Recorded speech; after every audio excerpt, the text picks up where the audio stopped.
Okay. Good morning to all of you. Am I audible to all of you? Hello, my dear students. Am I audible to you? Yes, sir. Okay, thank you. Hello, Sriharsha sir. Are you connected, sir?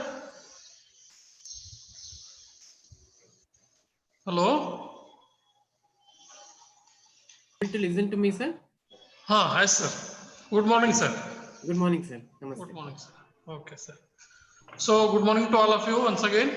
I myself, Dr. Santosh Kulkarni, working as a professor in SJGAMC Ayurvedic Medical College, and I am also teaching this Padartha Vignana paper first in our college.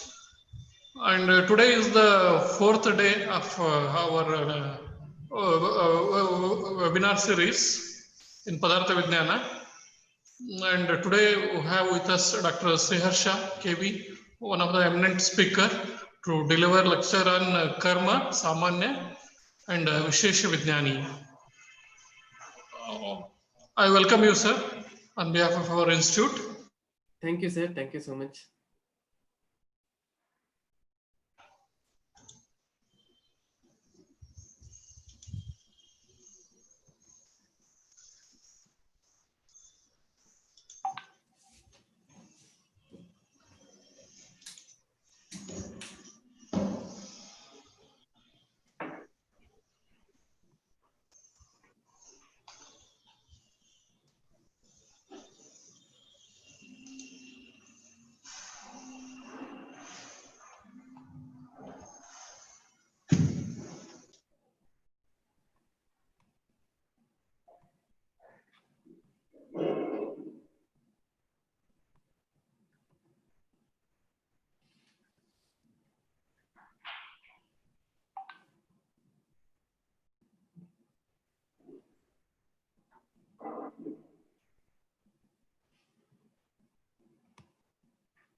Okay, sir. Some connecting issues we are doing.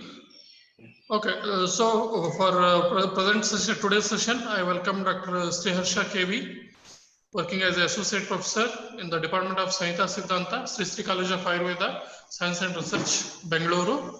And it gives me immense pleasure to introduce today's eminent speaker, Dr. Sriharsha KV, in brief. So, sir is presently working as an associate professor in the Department of Sanhita Siddhanta, Sri College of Ayurveda, Science and Research, Bengaluru. And he has completed his BAMS in 2011 from the same institute, Sri College of Ayurvedic Science and Research Center, Bengaluru. And he has also completed his post-graduation graduation in the Department of Sanhita Siddhanta in 2000 from SDM College of Ayurveda, Hassan. And sir is a multi-dimensional person because when I'm going through his biodata, he has some interesting information shared with us. So let us see about his positions. He's apart from teaching profession, he is also working or associated with APEM Ayurveda Foundation, where he is working as a managing trustee and executive director for APEM Ayurveda Foundation, which is a center for manuscript research. And he is also working as a chief consultant for Sushruta Ayurvedalaya Bengaluru. And he is an executive editor for APEM Arogya Quarterly Journal from APEM Ayurveda Foundation. He is also organizer and coordinator for several workshops, symposiums, public awareness programs, and multi-speciality Ayurveda camps. And he got Vignyaneeya 2014 award for outstanding performance in academics from his mother institute in 2014, and also he got best alumni award in 2016 from SDM College of Ayurveda, Hasana, for his academic achievements as well as professional achievements. Then he is also having some clinical achievements. He treated more than 6,000 patients through Panchakarma modalities, and he is running a well equipped Panchakarma center at Bengaluru. And he also published several research articles in national and international journals. So with this brief introduction, once again I welcome Dr. Sriharsha KV for today's session, in which he is going to deliver lecture on Karma, Samanya, Vishesha, which is a very important point of Padartha Vignana paper 1 syllabus. Please welcome you, sir. Thank you very much, sir. Thank you for the wonderful introduction. Indeed, Shri Jagadguru Kavisiddeshwara Ayurveda Medical College has taken an initiative, very good initiative to give away their students and also other participants and other students of other colleges a brief introduction about or the orientation about how to face the examinations, especially with respect to Padartha Vignana. We know that Padartha Vignana forms the important basis of all the teachings which are done in Ayurveda. It has a philosophical base as a practical and as well as a practical base. So from philosophy to practice, how to bring in the knowledge systems, that is being learnt in Padartha Vignana. So orientation towards the examination is very important, because we see that many of the students find it a little difficult to connect philosophy and practicality. So in their papers especially. So I congratulate the management, principal sir, and also Santosh Kulkarni sir, Dr. Hema, and all other faculty of Department of Samhita, Samskrita and Siddhanta, and also all the other faculty members and students of Sri Jagadguru Kavisiddeshwara Ayurveda Medical College for organizing such a beautiful platform wherein all the students will be benefiting. I also would like to thank for the opportunity given to me to present my views regarding the orientation of examination regarding Padartha Vignana. So moving my head to Lord Dhanvantari and all my gurus, including the Lord Dhanvantari, let us start with this presentation or this class with a prayer. Om Namami Dhanvantariradhidevam Surasurairvanditapadapadmam Loke Jararubhayamrutyunasham Dhataramisham Vividaushadhinam Sarve Bhavantu Sukhinah Sarve Santu Niramaya Sarve Bhadrani Pashyantu Ma Kaschit Dukhabhag Bhavet. Om Shanti Shanti Shanti. So today let us start with the orientation towards the Padartha Vignana. Especially the topics given to me are Karma, Samanya and Vishesha. This particular topic is it comes in the Padartha Vignana 1, especially in the part B. So we can see that this has a lot of importance in the examination also. In the exam papers, we can see that it covers a certain considerable amount of portion, that is marks. So if we consider the marks which have been allotted to these particular topics, that is Karma, Samanya and Vishesha, in the previous question papers of RGHS, we can see that the minimum marks which is covered in this portion is around 7 marks and the maximum marks is 20 marks. In February 2019 paper last year, we could see that there were 20 marks from this particular portion. And it has happened earlier also, that is in September 2016 and other papers also. We can see that a lot of marks have been, the maximum number of marks which have been covered in this particular portion is around 20. And we can see that these particular portions come in the long essay, short essay, as well as short answers. All the three categories you have the questions. So let us start with the Karma Vignana. That is the topic. We'll just go through some of the points of Karma Vignana, which will be helpful for us to understand the concept first, and then we will see how we are going to answer the questions according to the questions which have appeared in the previous examinations, and see how we have to answer. So we know that in the Karma Vignana, Lakshana classification in the Nyaya, and also the description according to Ayurveda, and the practical study or practical applications of Karma Vignana in Ayurveda will be described. So this is the syllabus point. So coming to the concept of Karma Vignana, it is seen that when you hear the word karma, especially when you consider the Darshanika point of view, usually karma is considered to be something related to philosophy, or see you get this the action which is done towards the attainment of the moksha. That is how it is portrayed in the darshanas, etc. But here in Ayurveda, according to Ayurveda or in the Vaidya Shastra, we mainly focus on the aspect of having arogya or sukha. So whatever karma we do or whatever actions are taken in the context of attaining arogya or sukha, all those things come under the purview of karma. So the definition of karma is very important, because this is also a question asked. Kriyate iti karma. This is according to the Dravya Guna Vignana, and kartavyasya kriya karma. Right? These are the two definitions which we usually get.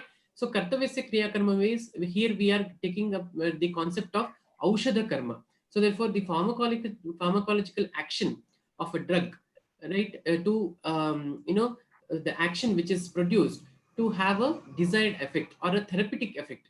This is mainly the definition which we consider. That is kartavyasya kriya karma. That is the kartavya of a dravya to do its action, that we are going to consider here.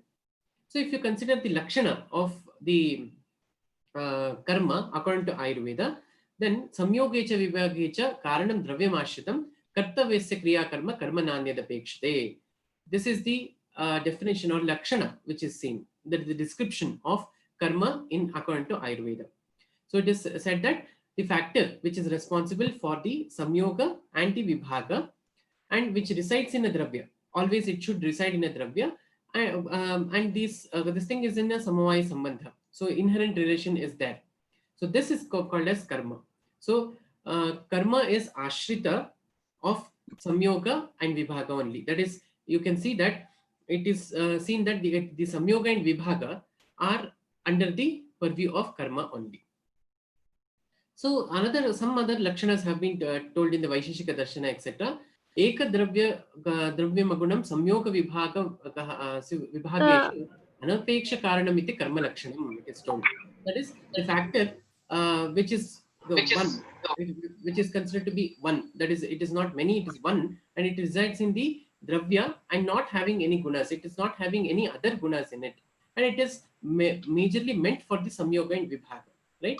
And it doesn't take anybody's help, or anything is not required. It is having its own initiative to do that particular karma. That is called as karma. That is defined as karma according to Vaisheshika Darshana. And you can see that another definition in the Tarka Bhasha, that chalanatmakam karma, that is wherever there is some movement, there is some gati, then it is called as karma, or it is, these are the characteristics of the karma. According to Nyaya Darshana, we can see that this classification of karma has been done in under 5 types. This particular question is asked many times, that is classification of karma according to Nyaya.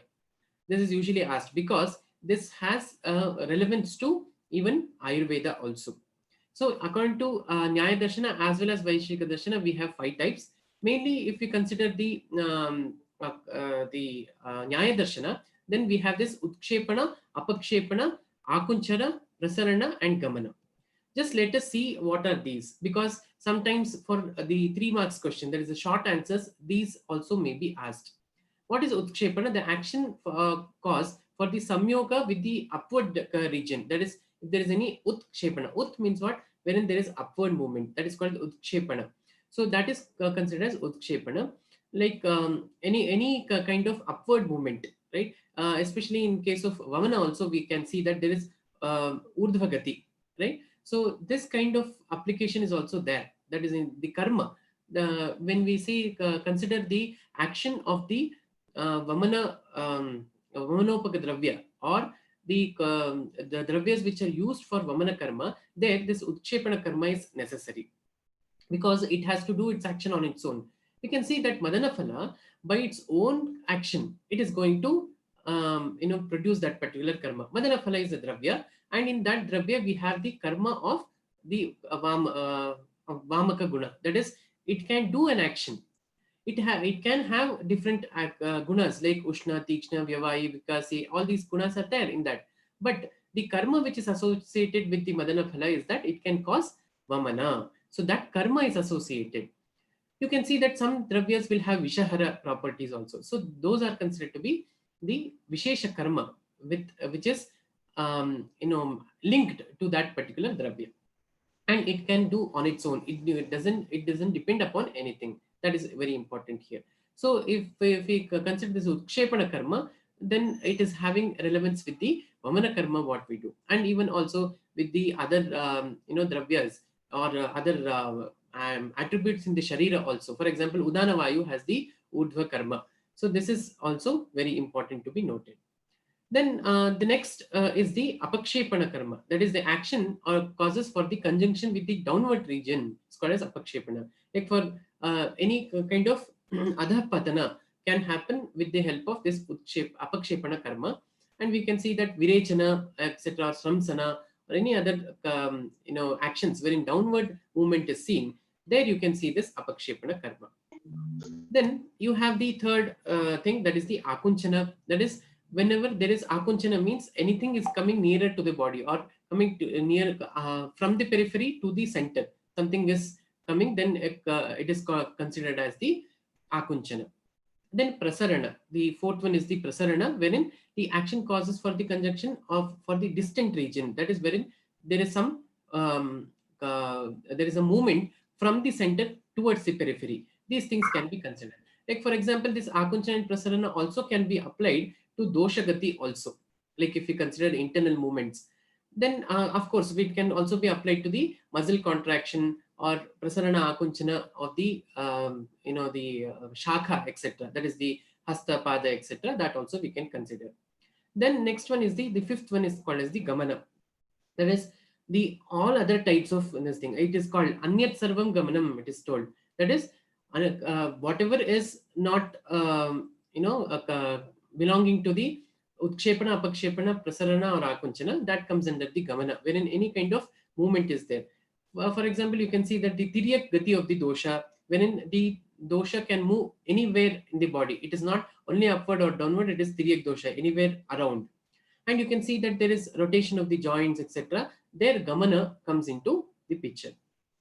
So if you consider the types of karma according to the Vaisheshika Darshana, or especially the Prashastapada Bhashya, it defines that karma can be classified into two main categories, that is Laukika karma and Alaukika karma, right? So the Laukika karma means the duties or activities which are performed by the individuals, that is by persons or the Purusha in the routine life, like Utshepana, Apakshepana, Prasara, Akunchana, all these things also come under them. That is the Laukika karma, what they are telling. They say that they further go with the explanations and say that this Laukika karma can be threefold. That it can be of three characteristics. One is Sat Pratyaya, one is the Asat Pratyaya, and the third one is the Apratyaya. What is Sat Pratyaya? That is knowingly, Sat Pratyaya, that is by having some knowledge about what action is being done. If a voluntary action is done, that is called as the Sat Pratyaya karma. Then Asat Pratyaya karma means one which is done involuntarily, without having one's own knowledge or without having the consciousness about doing that particular karma. Many involuntary activities happen in our Sharira also. All those things come under the Asat Pratyaya. Then it can be seen outside also, and it can be seen in the Sharira also. We take examples of Sharira because that is more applicable in Ayurveda, right? Then there is one more kind of karma, Laukika karma, called the Apratyaya. Apratyaya is wherein you have only the things which are related to only Achetana Dravyas. Like in Vaisheshika Darshan, they explain it with the help of Nodana, Gurutva, and Vega. These three things are associated, which are the physical properties of a Dravya. Like Nodana means when a stone is thrown into the river, it submerges into the water, right? That particular action is called as Nodana, and also it produces some waves. Gurutva means when you see that there is Gurutva is one of the karanas for adhapatana. That is, because of the heaviness or the mass, it can fall. So that is also considered as one of the apratyaya karmas. Then Vega, that is the speed or the velocity wherein a dravya can move in a very faster way, or it can move to a distant place with speed, and also reaches its aim or reaches its target. That is called as Vega. That is the speed or the velocity what we can consider. So these things are considered with respect to the physical characteristics of a dravya. So Satpratyaya, Asatpratyaya and Apratyaya are related to the Laukika karma according to Vaisheshika Darshana.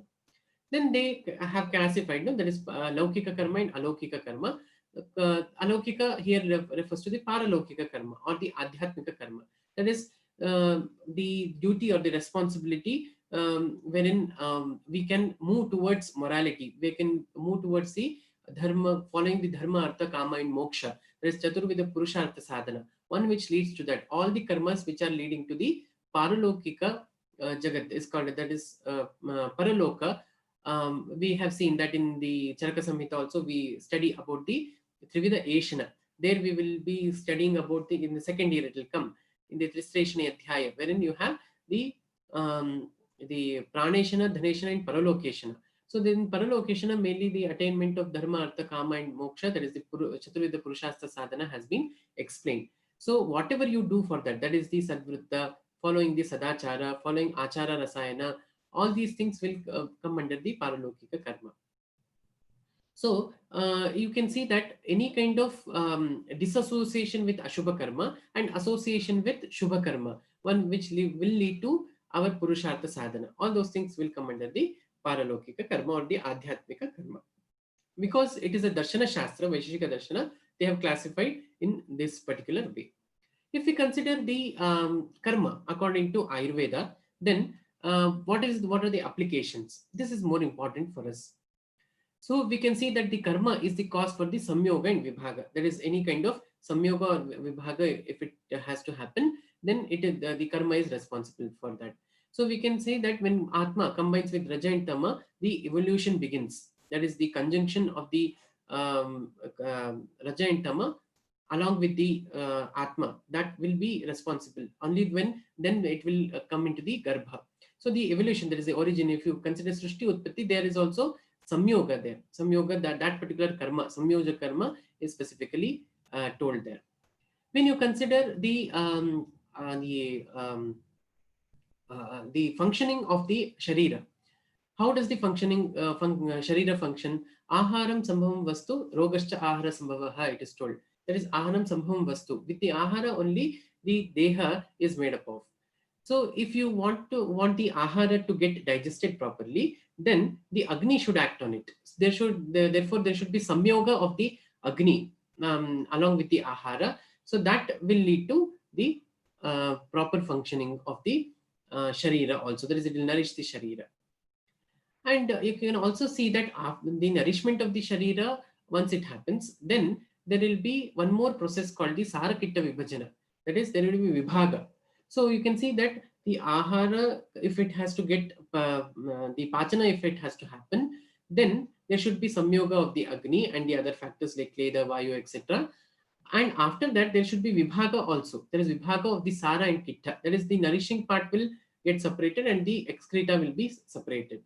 So this Vibhaga also should happen. So therefore there is this karma, there is Pachana karma when we consider, it involves the Samyoga and Vibhaga here, right?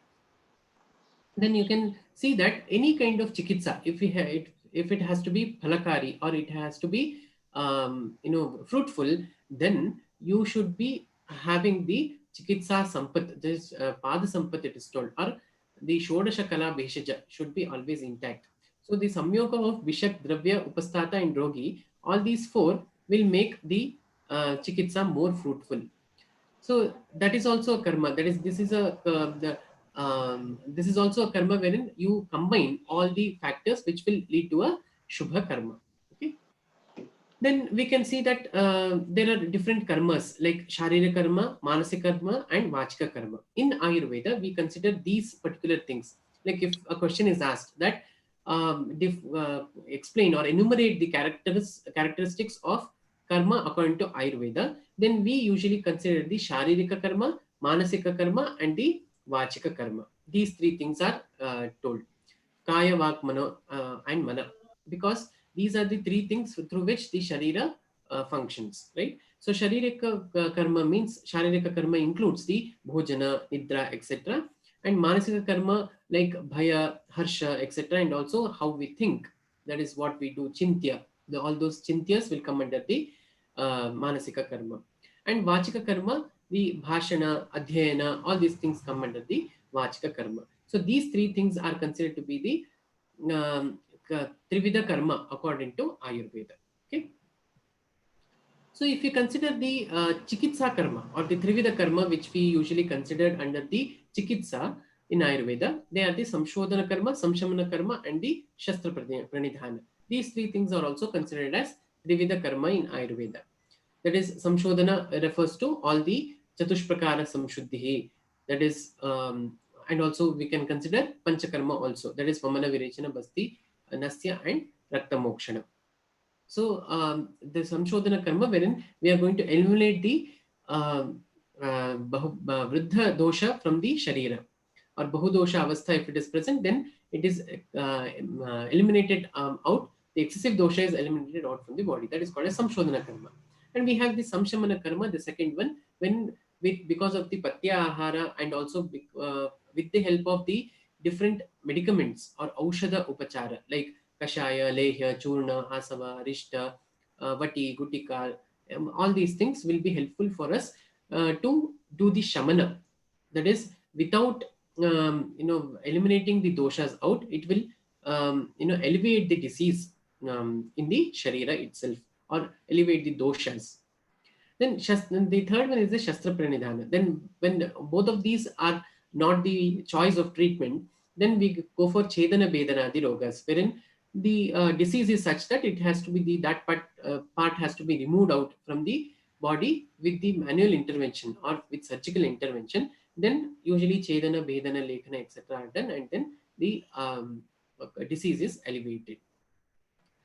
We can see that there are some other things also, like Purva Karma, Pradhana Karma, Paschat Karma. If you consider the Purva Karmas like Snehana, Svedana, Abhyanga, all these things are also karmas only. That is, Abhyanga Karma we call, or Snehana, Svedana, all these things are also treatment, but it is not coming under the Pradhana Karma, but it is a Purva Karma, but it is a karma, right?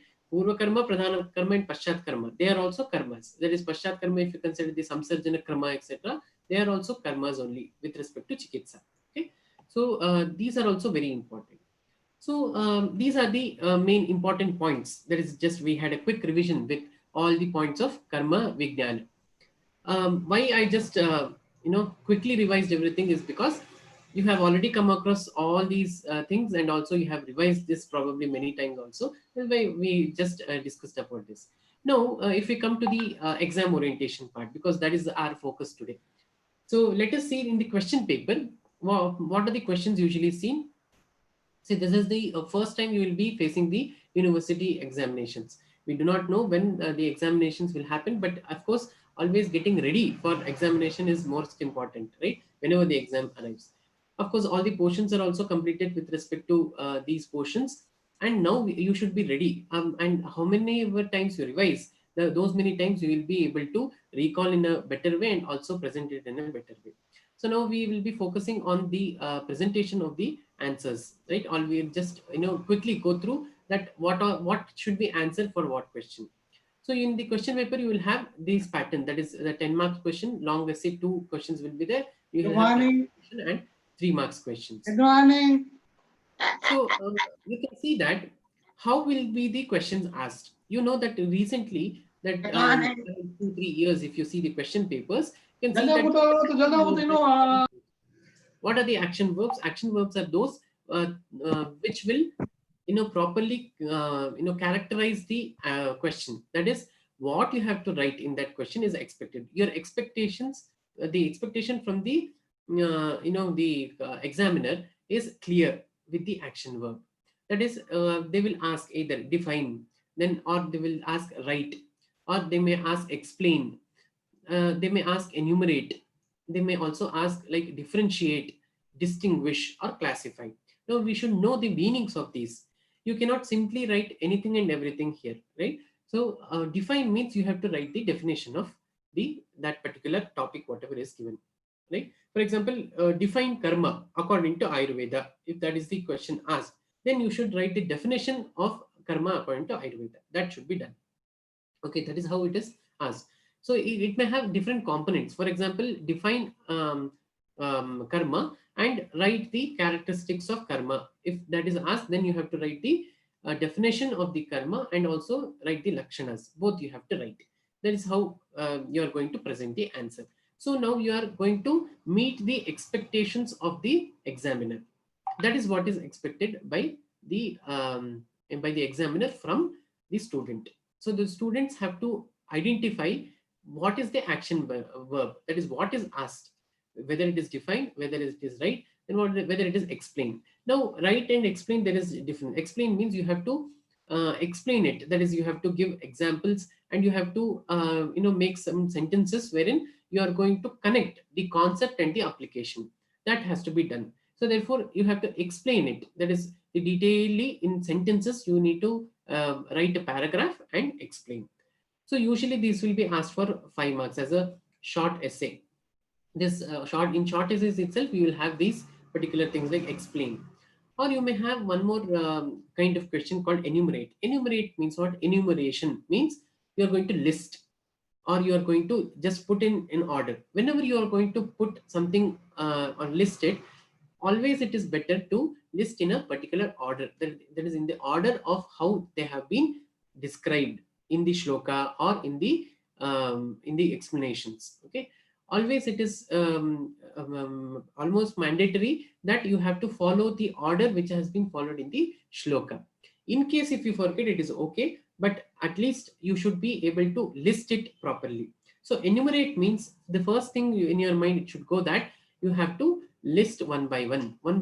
You have to write one below the other. Always whenever there is a question as enumerate the types of karma, if there is there, then you have to write one below the other. Then it will be more presentable and it will be more attractive, and immediately the examiner will identify that this can be given. Okay, the marks can be given for this. Now I will show you a mistake which I have done. That is purposefully. You can see that here in the karma, the karma as per Ayurveda. Enumerate the karma as per Ayurveda. If you have that particular question, you can see that here the answer is there, but it is not distinctly seen, right? Where is the answer? The answer here is like, see, the Sharirika karma, Manasika karma, and Vachika karma. These are considered, that is Kayika, Vachika, and Manasika karma are described here. I have explained it, but I have not enumerated in the way which has to be. That is, I have just included in the paragraph. Therefore, immediately as per you, as soon as you see, you may not feel that there are the question is answered, right? The enumeration has been done. You will not feel like that. Whereas if you are going to list it one by one, that is, if you are going to enumerate one by one, for example, if you are done like this, there's no Dana, Gurutva, and Vega, these three, like that, or Sat Pratyaya, Asat Pratyaya, Apratyaya, like this, if you have done, then it is more clear and distinct, right? So in this way you can see that the enumeration has to be done. Then the next one is the differentiation. Differentiation means what? You have to list out the similarities and the differences. When you say that differentiate, probably sometimes only differences can be listed out, but you have to list it out. Look, that is, you can take 2 columns, write 2 columns and differentiate properly. Then only it will be helpful for the examiner also to evaluate properly by step and award marks for that particular question. And you will also be very clear, and also you will not forget any points whenever you do in that particular way. Distinguish is also a very similar point, where with respect to the explanation of some characteristics of a topic. But distinguish means the special features should be highlighted. There is a difference between differentiation and distinguishing. That is, differentiation means you are just going to list out the what are the similarities or what are the differences exactly about two things, when you compare two things. But distinguish is you are going to highlight those points. You are going to highlight, or unique features are being listed out. That is, you will write a paragraph and then write a distinguishing features. That is, it may not be in comparison to anything, but it will be distinguishing factors, or it will be the unique factors of itself, right? So these are the distinguish. Like for example, distinguish the characteristics of karma according to Ayurveda. If you say, then the unique features of karma in Ayurveda is that we have been described with the explanations of Samshodhana, Samshamana, and the Shastra Pranidhana Karma. We have distinguished characteristics or unique characters wherein we have differentiation between the Purva Karma, Pradhana Karma, and Paschat Karma. Or we have the different types of karma, that is the Laukika Karma and Alaukika Karma according to Vaisheshika Darshana. All these things are the differentiating factors which the uniqueness has been taken in Ayurveda also.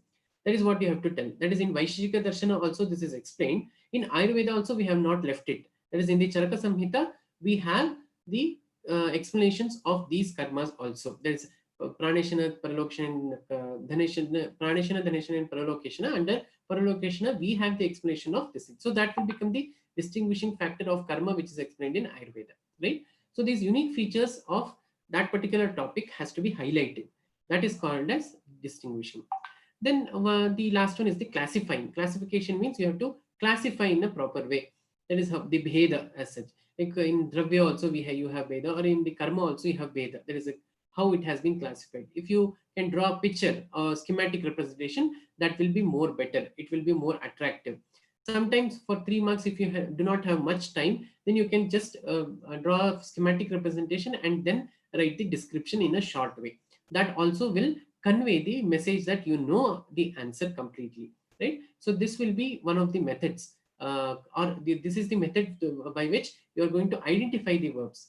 That is, you have to identify the action verbs and write accordingly. You cannot include anything and everything anywhere. Always try to understand what is asked and write only to the point. You may be given an instruction by your teachers also many times in the examination that write to the point, right? So that is whatever is asked, and write the appropriate shlokas. These will be the instructions about, right? So that has to be understood and properly implemented. So let us see what are the short essays and short answers from this particular topic, that is Karma Vignyaniyam. Now, in this particular part, that is Karma Vignyaniyam, you can see that the 15 marks answer, all the long essays have not been asked till now. So we hope that only with Karma, 15 marks, 10 marks questions, that is the long essays will be asked. So till now it has not been asked. That is why I have not included. Of course, there are chances, but usually for only karma, in the topic of karma vijnana, usually long essays are not asked. So we will see what are the short essays which have been asked earlier. Like we have taken from 2015 papers until present this thing. So you can see that many of the questions have been repeated. That is, the similar kind of questions have come up with respect to karma. So what is that? The question number 1 will take define karma and explain its types. You can see that it is a short essay. So what you have to do, you have to define karma. That is, you have to write the definition of the karma, right? So definition of karma you are going to write. Kriyate iti karma, kartavyasya kriya karma, and also always make sure that whenever the definitions are asked, better if you have some definitions according to Ayurveda, write that. That is, according to Charaka Samhita, you have a definition. The lakshanas of karma have been described. So therefore, better to write the definition which is given in Ayurveda, right? Always don't, especially for short essays, that is for the 5-mark question, don't miss to write any of the references which are related to Ayurveda. So you have to write the complete shloka.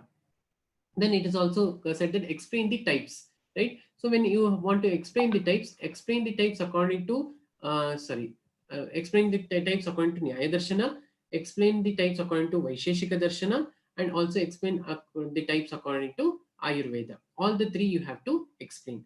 You need not describe in very much detail, but at least write one sentence under each point. That will be very much helpful.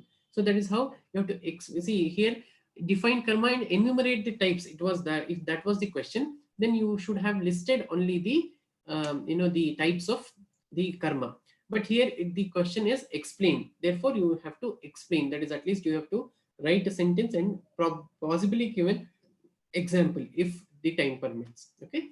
So if that is done, then the answer will be complete. Okay. So then the the distribution of the marks also will be easy, and the examiner will be able to give specific marks to the components of that particular answer. Next, once again, the defined karma has been asked in February 2018, and you can see that explain its importance in Ayurveda. That is, the importance of karma in Ayurveda, that has been asked. So the definition you have to write, and also you have to write the importance. Right? Then karma as per Nyaya Darshana. That is, you can see that, in the short essay itself, this has been asked. Karma according to Nyaya Darshana. So therefore, according to the Nyaya Darshana, whatever is explained, everything you have to consider. So if you know the shloka, that is the shloka from the Karikavali. Karikavali is a text written by whom? The author is Vishwanatha, who this Karikavali belongs to the Nyaya Darshana. It is a text of Nyaya Darshana, right? So therefore, the reference of Nyaya Darshana, that can be written. This Utshepana Tato Pakshepanam, Akuchanam Tata Prasanam Chakamanam, Karmani Etani Pancha. That you can write, and also you can write about this Brahmana Rechana, Urdhva Jwalana, Mevacha, Tiryab Gamana Apiatra, Gamana Deva Labhyate. That is, in Gamana, what all comes under the Gamana, that also you can write, so that it will complete the answer. That is, you have to write everything. Utshepana, Apakshepana, Prasanana, Akunchana also you have to write. And in the aspect of Gamana, you have to also explain what is considered under the Gamana. All these things, if you cover, it will be more beneficial. Okay. So you can see that whenever a question is asked for 5 marks, according to that particular question, you have to answer. So if you feel that it is a little less, then try to add some points into that, whatever is relevant to that. Okay. Then the next one is the defined karma lakshana and bheda. That is, once again, the classification you have to do, classification of this thing. So whenever classification is asked, you have to classify according to everything. That is, classify according to the darshanas, and also classification according to Ayurveda. All the classifications you have to write. Then one more question is asked as explain karma, as a short essay. Once again, explain karma. When you have a very vague question like this, that is, nothing specific has been asked, explain karma. So what you have to do, always take the definition. You have to now choose what to be written for 5 marks. So write the definition, write the lakshana, and write the types. So this is how you can explain and also write a few sentences, around 4 to 5 sentences about the application of karma in Ayurveda. So if you do this, that is the definition, lakshana, then the types, and the application in Ayurveda. 4 points if you cover, it will be enough. That is explanation of karma. You can write a small introduction. That is, what is karma. That is when we started the presentation, we spoke about, that is how karma is important in Ayurveda, right? With respect to, in relation to dravya. That has to be written. That is, and a small introduction can be written. That will also have some weightage. Don't directly start any short essays with definitions. Always write at least 1 sentence, right? That introducing the topic. If you can, because as you know that these are short essays. Now you know that the pattern of question paper is long essay, short essay, and short answers. Answers can be direct. That is, if a question is asked, directly you are going to answer for it. But in essays, you know that the components of essays are usually like, it will have an introduction, it will have the body, wherein the body of the essay will contain all the aspects related to that particular topic, and then it will have some discussion and then conclusion. These 4 points will be there in any essay: introduction, body, discussion, and conclusion. This will be there. So in long essays, you can follow this pattern. Of course, we'll be speaking about that later. But in short essays, so short essays, what in short, everything should be there. These components should be there, but it should be in short. You need not differentiate or write it, or write the heading as introduction, write the heading as body, or write the heading as discussion or conclusion. Those components should be present in your answer. So in short essays, it is expected that you cover all these points. That is, introduction should be there in 1 or 2 sentences, and then you come to the point, explain the whole procedure, whatever is asked, or the topic, whatever is covered, and then you have to conclude also. Write a conclusory sentence. For example, if it is asked, now you see that they explain the importance of karma in Ayurveda. If that is the question, then at last you have to write that by the following points or the above points prove that karma in Ayurveda is very much significant, and the concept and application of karma has a lot of significance in Ayurveda, and it's in diagnosis and clinical practice, or diagnosis and treatment. It will be much helpful. Like that, you have to write 2 sentences, right? So that will be a conclusory sentence about that particular topic. Fine. Now you can see that there is one more question asked: types of karma according to types of karma for 5 marks. There also you have to make sure that there is, if it may be asked as classification of karma, or it can be asked as types of karma. According to all the authors, you have to write. If it is not specific, if it is specific, then it is okay. If it is non-specific, write all the things. That is, you have to cover all the things. Usually, these general questions will be covered under greater marks, that is the higher marks only. It will not be asked for, like types of karma will not be asked for 2 marks or the 3 marks, or the for short answers it will not be asked, right? So it will be specific. That is, types of karma according to Nyaya Darshana, types of karma according to Ayurveda. This is how specifically it will be asked for 3 marks. Fine. So for 5 marks, you have to cover all the classifications. Then you can see that explain karma and its utility in Ayurveda, upright study of karma as per Ayurveda, and karma and its utility in Ayurveda. See, these are the same questions, but they are just interchanged. That is, the words are interchanged here and there. But you can see that what are the major things which are covered here. One thing is definition of karma. Second is the types, the classification of karma according to different different darshanas, and also according to Ayurveda. Then they have asked the utility of karma in Ayurveda. These 3 are the major points which are covered in any of the answers. So if you cover these things, your understanding of karma Vignana will be almost done, 75% done. Then in the short answers part, you can see that in the short answer part, you can see this karma bheda has been asked as a short answer. Now what you will do, karma bheda, the classification has been asked, right? So you will only enumerate. You are not going to explain anything. You are going to just enumerate the types. That is, you can put a schematic representation also. That also will carry 3 marks, because one according to Nyaya Darshana, one Bheda according to the Vishesha Darshana, or that is the classification in general what we see. There is Laukika and Alaukika Karma, or Paralaukika Karma, that according to Vishesha Darshana, and another classification according to Ayurveda. If you do these 3 types of classification and write a schematic representation, that will be done. For 3 marks, it will be helpful. Okay. Then if you come to the karma lakshana is also asked. So karma lakshanas you can write according to Ayurveda and also according to the other thing. We will just go through what are the karma lakshanas. See, karma lakshanas we have the samyogecha vibhagecha karanam dravyamashritam. Always when you have a shloka, kindly quote it.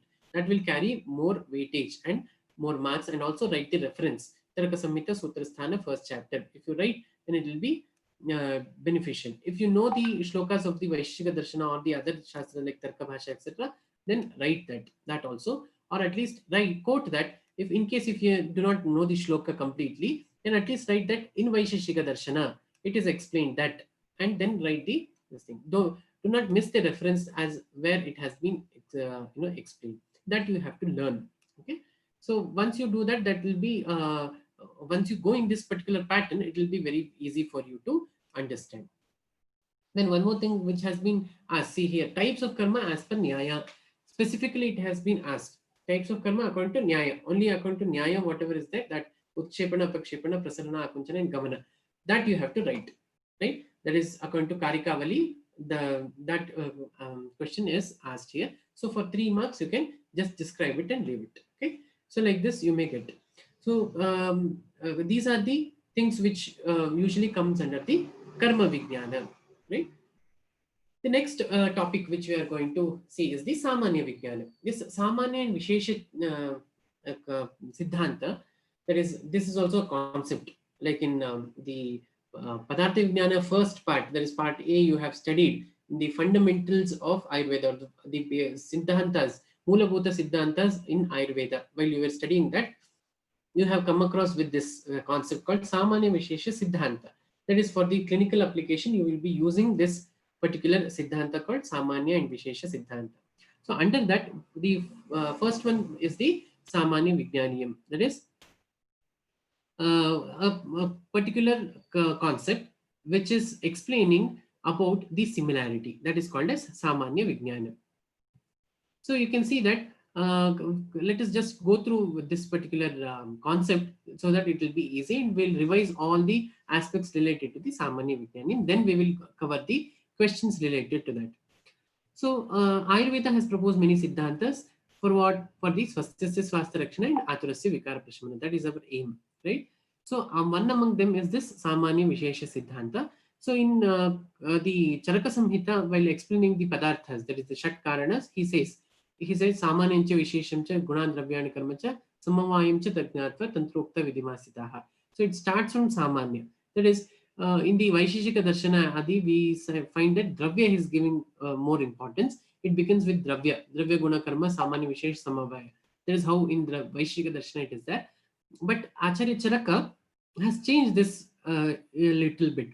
That is, they have taken the Samanya first, right? Because in the Darshanas, it is more of the Tattva Pradhana. It is related to the Tattva. Whereas in Ayurveda, we are more karma pradhana. That is, we are practically oriented towards the knowledge of theory and also knowledge of practicals, or knowledge of the sharira is important for us. So when we consider that, it is the darshanas are jnana pradhana, therefore Dravya is given more importance. Here it is karma pradhana, therefore whatever is coming into action, that will be more important for us. So we are mainly dealing with the vriddhi and kshaya of the dosha, or the vriddhi and kshaya of the dosha dhatu and also the mala.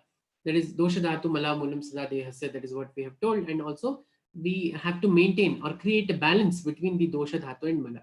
So for that reason, this Samanya Vishesha concept has been told first, because that is the first and foremost thing anybody has to learn. In Ashtanga Hridaya also, you might have learnt about this thing, the importance of the Samanya Vishesha Siddhanta, which is embedded in the Samhitas of Ayurveda. So in the coming to the definition of Samanya, Nityatve Sati Anekam Samavetasam. That is the unique feature or unique feature wherein there is inseparability. That is inseparable eternal factor wherein there is a group of similar things. That is called as Samanya.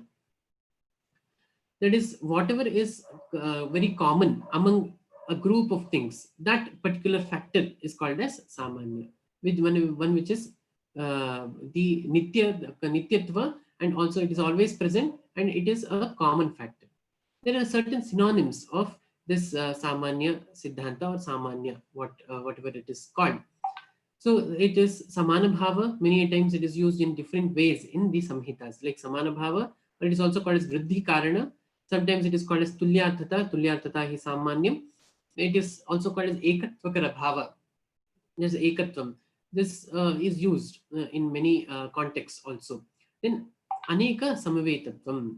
That is, these are the synonyms, or these are the different words used with the same meaning, which is Samanya. Okay.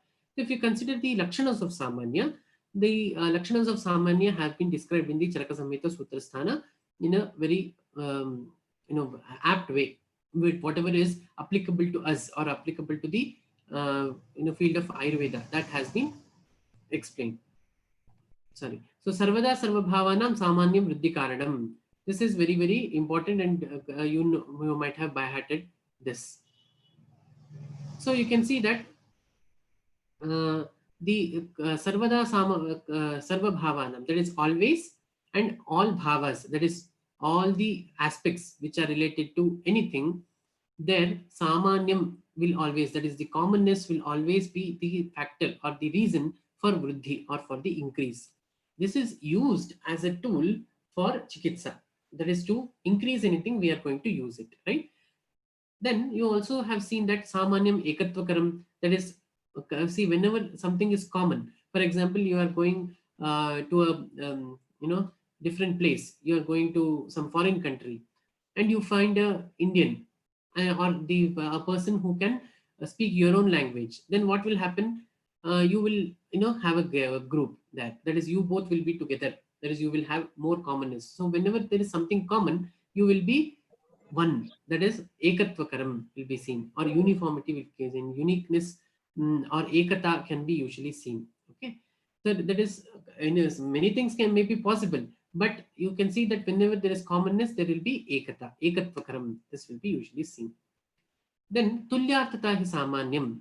Tulyartha means it is not same, it is similar, right? There is difference between same and similar, right? Similar things always will increase the similar ones. So that is being used now.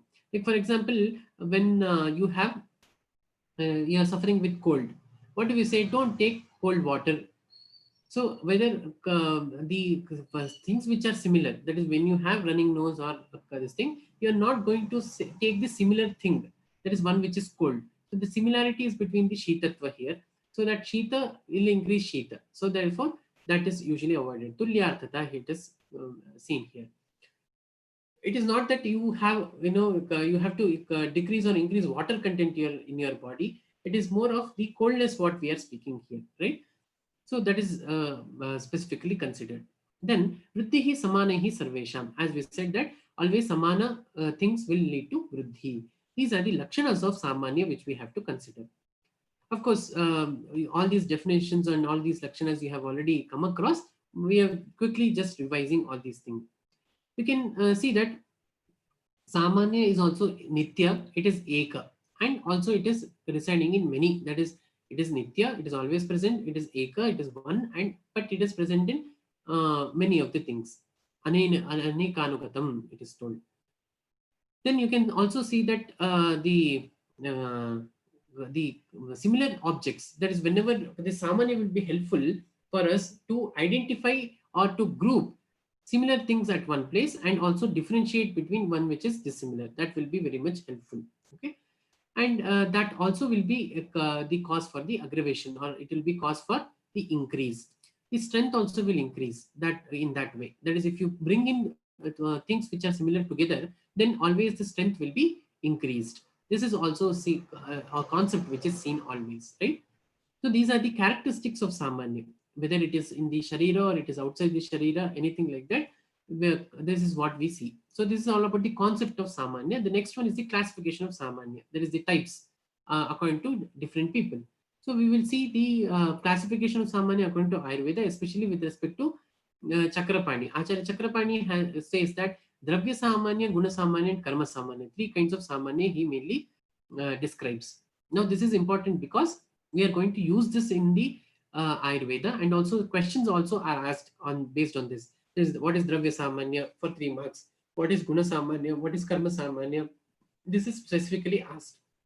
So Dravya Samanya, if you consider, there is the wherein the concept is understood in this way. That is, aggravates the similar dravyas in the body and corrects the depletion as that particular thing is known as Dravya Samanya. That is, for example, it is the dravya, whatever you are taking. That is, if you have dehydration in your body, then what will you do? You will take water. That is, whatever has got depleted, you are going to just add on to that.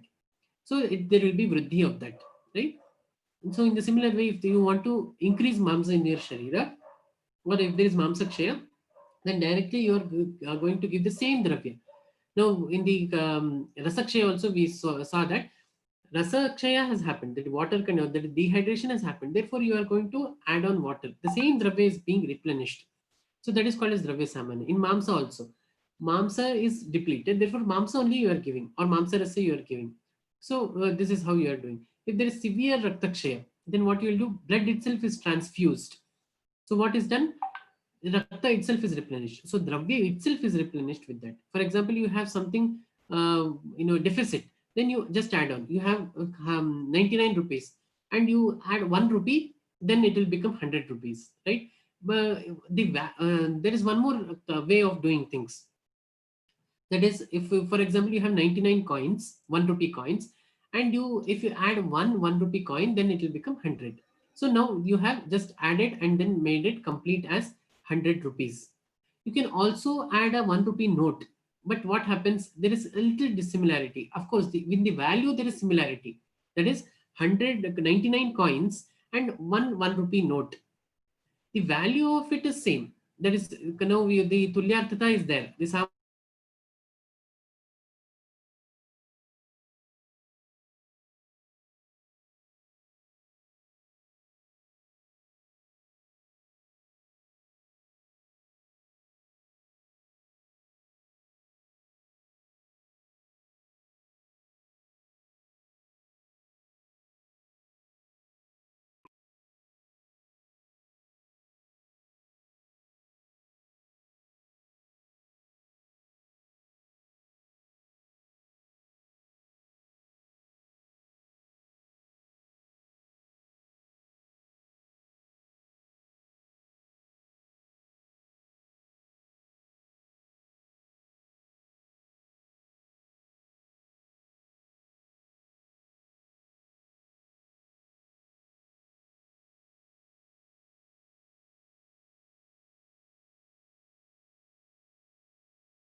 sorry, there was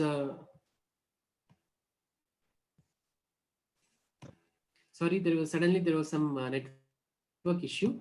Very sorry for that. Fine. Sure. So continuing with the concept of Dravya Samanya, Guna Samanya, and Karma Samanya, that is the explanation which is given by Acharya Chakrapani. So he says that Dravya Samanya is wherein you are going to use the similar dravyas in the for the Sharira to get into the Samanyatva, that is Ekatvakara, for the Tulyarthata is usually seen.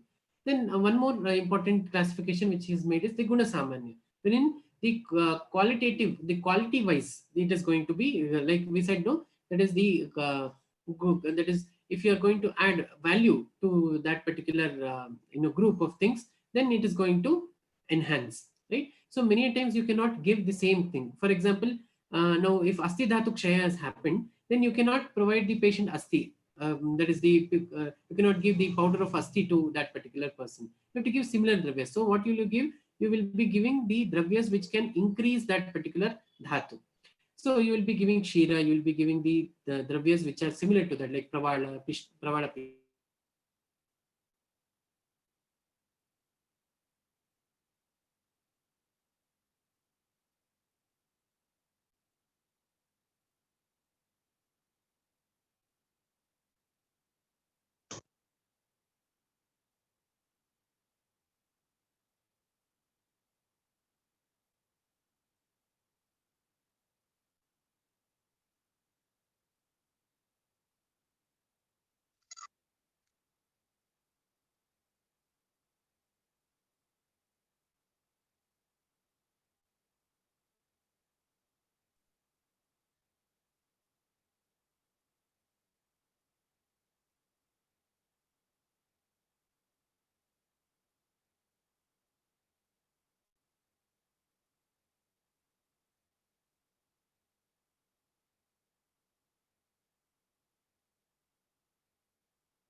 fine. So in the karma samanya, we have already seen the dravya samanya and guna samanya. Karma samanya means wherein you have the aggravating components of the sharira, wherein the karma of there is the action is involved. For example, that is if you have a little bit that is vatakshaya, then it can be little vruddha with the help of that is the and it can be enhanced with the help of vyayam. And if there is kafakshaya, etc., then you can do divasana,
that is sorry, there is some serious problem with the network probably.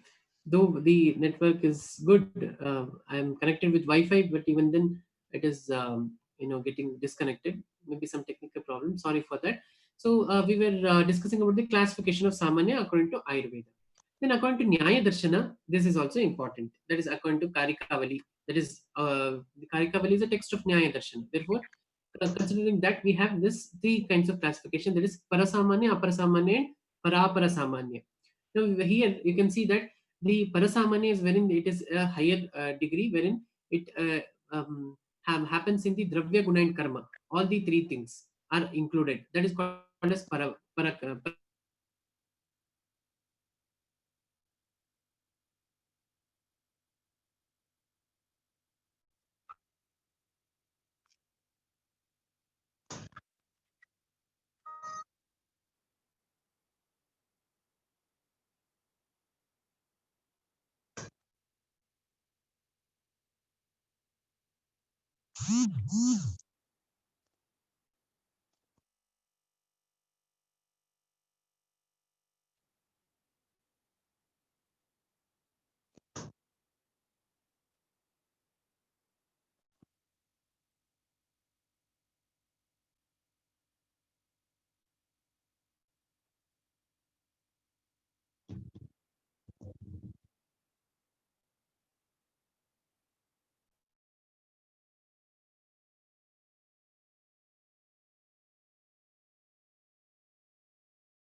Yeah.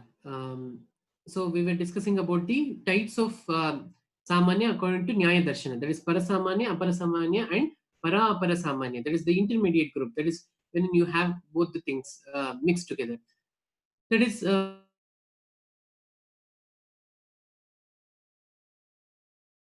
answers. That is Aparasamanya is asked one or two times. Even in your internal examinations, you might be asked with these questions very commonly. So you can see that like in Parasamanya, you have examples like the Dravyataha, Gunataha, and Karmataha. The whole component is included. Whereas in Aparasamanya, it is only one part of that. For example, Ghatatva, Patatva, when you say only that particular component, if it is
yeah. So Ekavritti Samanya means you can see that if Grita increases Agni, we say, right? But Grita, in its Grita is Snigdha, it is Shita, and it is not similar to Agni, right? Dravyataha, it is not similar. Gunataha also, it is not similar. But Karmataha, that is by the karma, it has the Vishesha Guna in increasing the Agni of the Sharira. So now we can see that only in Karmataha it is acting. Dravyataha and Gunataha it is not acting, or it is not similar. It is not similar as such. It may act it may act based on its karma here, but not because of the guna or the dravya. So dravyataha and gunataha it is not samanya. Only karmataha it is samanya. That is called as ekavritti samanya. There is only one part, one point of one factor among the three are similar. Ubhayavritti samanya means that is all the three factors are seen. Like for example, when we consider the dehydration, so dravyataha, gunataha, and karmataha, all these things we can see that there is uh, similarity between the water and the replenishing factor, that is one which the hydration. So in mamsa also we can see the mamsa rasa, if it is given for a person who is having the mamsa kshaya or the rasa in mamsa kshaya, then immediately you can see that dravyataha, gunataha, and karmataha, everything it is similar. So it is ubhayavritti samanya. This is told by some acharyas. According to Bhattar Harishchandra, who is Bhattar Harishchandra? The first commentator of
तिला नाही शेवत मी तुला हात लावले होते मी गळा भेट करते का राजश्री सारखं आज करते चिवडते का तुला राजश्री सारखं ए नाही ती बोलले झाले सगळे पावसाने ती जळत असतात का आता मी टाकून येणार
Hope I'm audible now.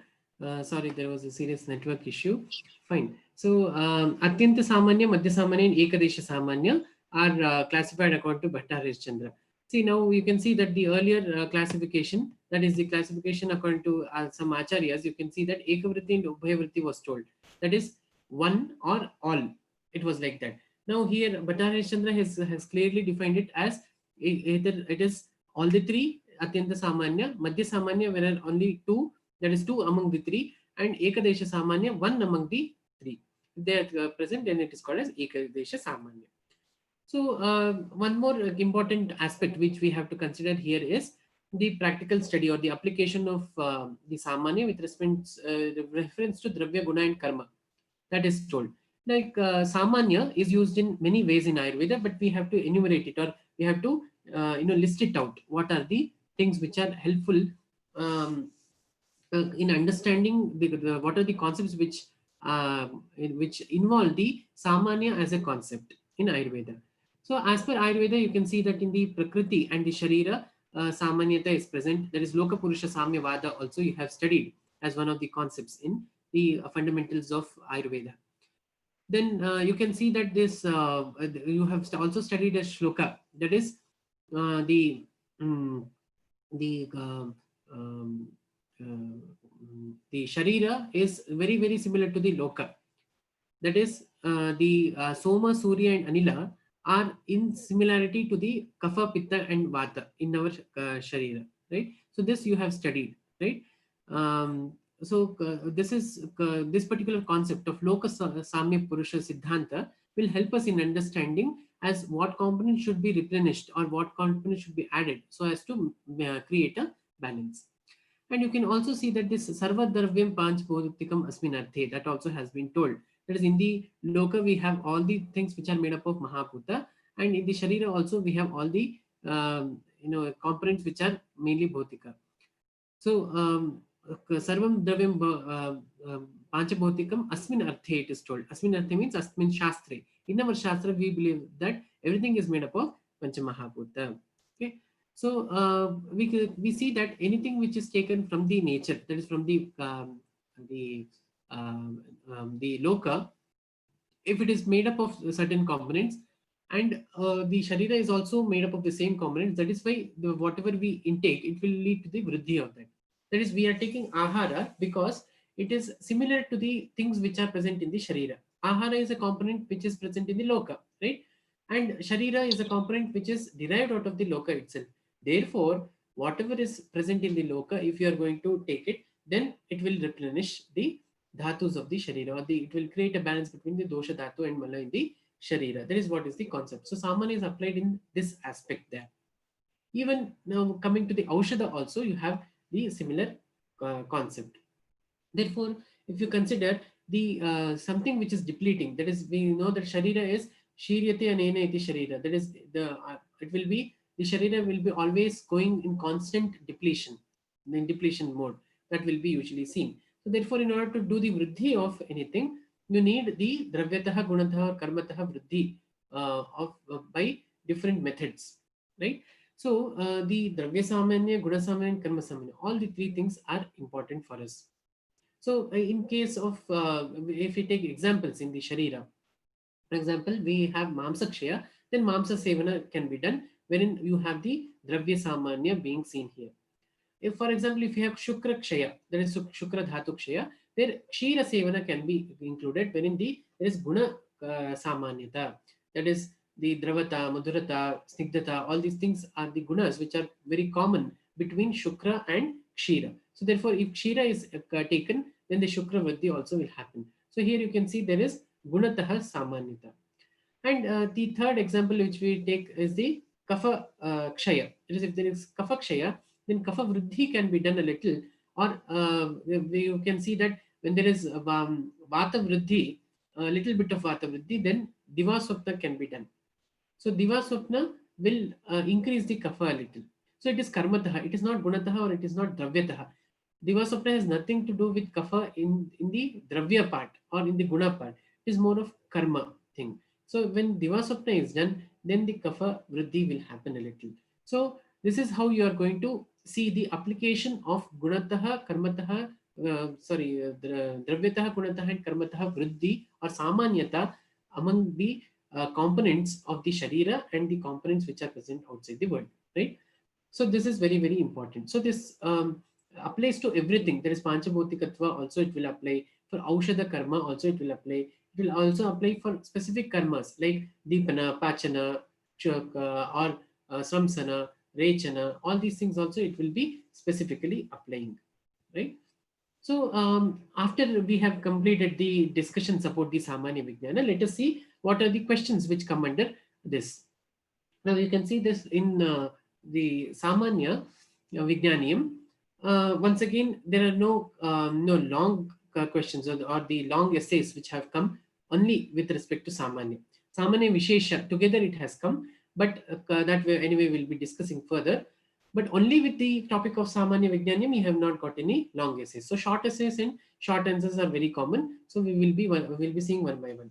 So Samanya Lakshanas and its Bheda has been asked for 5 marks. So Samanya Lakshanas, what you have to write? See, whenever this question is asked, Samanya Lakshana, that means it doesn't mean that it is general characteristics of anything. No, it is Samanya means Samanya Vignyaniyam they are asking, right? So it is specific, very very specific here. So the Lakshanas of Samanya you have to write. Always prefer, as I said, first to write the shlokas which are relevant to Ayurveda. Then you can take the other references also. Better to write Charaka Samhita's shlokas first. Whenever such questions are asked, always try to write the shlokas with the reference, okay? Because only short shlokas will be there with respect to Lakshana, etc. So you have to be very specific with that. Then the Lakshana of Samanya, you can write the other references also from Tarka Sangraha, etc. But anyway, you have many Lakshanas according to Ayurveda. So those things, if you write, it will be enough. Then you have to write the Samanya classification, the Bheda. Bheda means classification, that you have to write. So Dravya Samanya, Guna Samanya, and Karma Samanya according to Ayurveda, and according to Chakrapani you have to write, according to Nyaya Darshana, and according to Bhattacharya Harishchandra you can write. Okay. So these three are the classifications you have to write, or the Bheda, right? So 5 marks will be covered. Then once again, this same question is asked in February 2017, and then Lakshana and types of Samanya is once again asked. I have clubbed all these three things. That is, we have kept one after the other, because see, so many times it has been repeated. Same question has been repeated in 2015, 2017, 2018 also it has been repeated. Then you can see in 2020 also, the recent one, in the previous examination, the supplementary, they have asked, write Lakshana, types of Samanya and its application in Ayurveda. All three have been asked. So application in Ayurveda also you have to write. There is application right now we discuss now. There is in Loka Purusha Samyavada, it will be helpful. Dravyataha, Gunataha and Karmataha, how it will be helpful. How it will be helpful for the different Aushadha karmas like Deepana Pachana, or this Parthivatva, Apyayatva, Panchabhotikatva of the Aushadhas. All these things can be written in the application in Ayurveda. One more question you had, explain Samanya and write its importance in Ayurveda, which was asked last year. There also you have to write, combine the explanation of Samanya. So when such question is asked, explain Samanya, then what all you have to write? The synonyms, the Lakshana, and also the types. All the three things you have to cover whenever explain is given. Okay. Then Samanya Lakshana and their classification. Once again it is asked. So you can see that 4 times the same question is asked. That is Lakshana and their Bheda. Lakshana Bheda has been asked 4 times, and 2 times they have asked the importance also for 5 marks. Okay. So this is how you have to frame your answer. Then the short answers. Coming to the short answer, you have the one in 2015 it was asked, Apara Samanya. What is Apara Samanya? That is wherein only one component is taken into consideration. Para, Apara, and okay, this is according to Nyaya Darshana, right? Apara Samanya, wherein only one component among the thing, that is Dravyataha or Guna, Dravya or Guna or anything is considered. Then that is considered as Apara Samanya. So of course it is a little rare to ask the definite, the things which come under, the one specific category of thing, because for 3 marks, because earlier it was for 2 marks in 2015 and all, that is why they were asking very specific. Now as it is for 3 marks, probably they will combine the types of the types of Samanya according to Nyaya Darshana, that may be asked. Para and Para Samanya, that you can write. Okay, so that may be asked further. Then you have Samanya Vargikarana or Samanya Bheda as a short answer. See, Samanya Vargikarana, so you have to concentrate only on that. Vargikarana means what? Classification. Or what is Bheda? That is also classification. So many words can be used. Vargikarana or Bheda, all these things are similar. Or types if it is written, or if it is asked as classify or classification, write the classification. All these things are same. Right? So for that, you have to write only the classification. Don't once again go with the definition, Lakshana, everything of the Samanya. Only write the classification. Whatever is asked for 3 marks, that much can be answered. Then see once again the types of Samanya. So for short answers, you may expect this repeatedly. That is the Vargikarana or the classification of Samanya. According to Chakrapani, according to Nyaya Darshana, and according to Anyamata, and also according to Bhattacharya Harishchandra. So 4 classifications you can write. Okay. Then coming to the Vishesha Vignyaneeya, this is also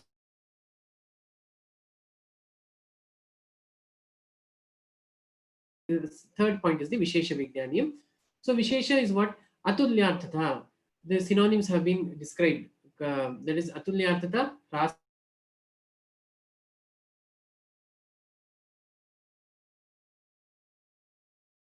Sadrishatva is not there. The similarity is not there. Then Vyavritti Hetu and Bheda Buddhi. Bheda Buddhi means classifying.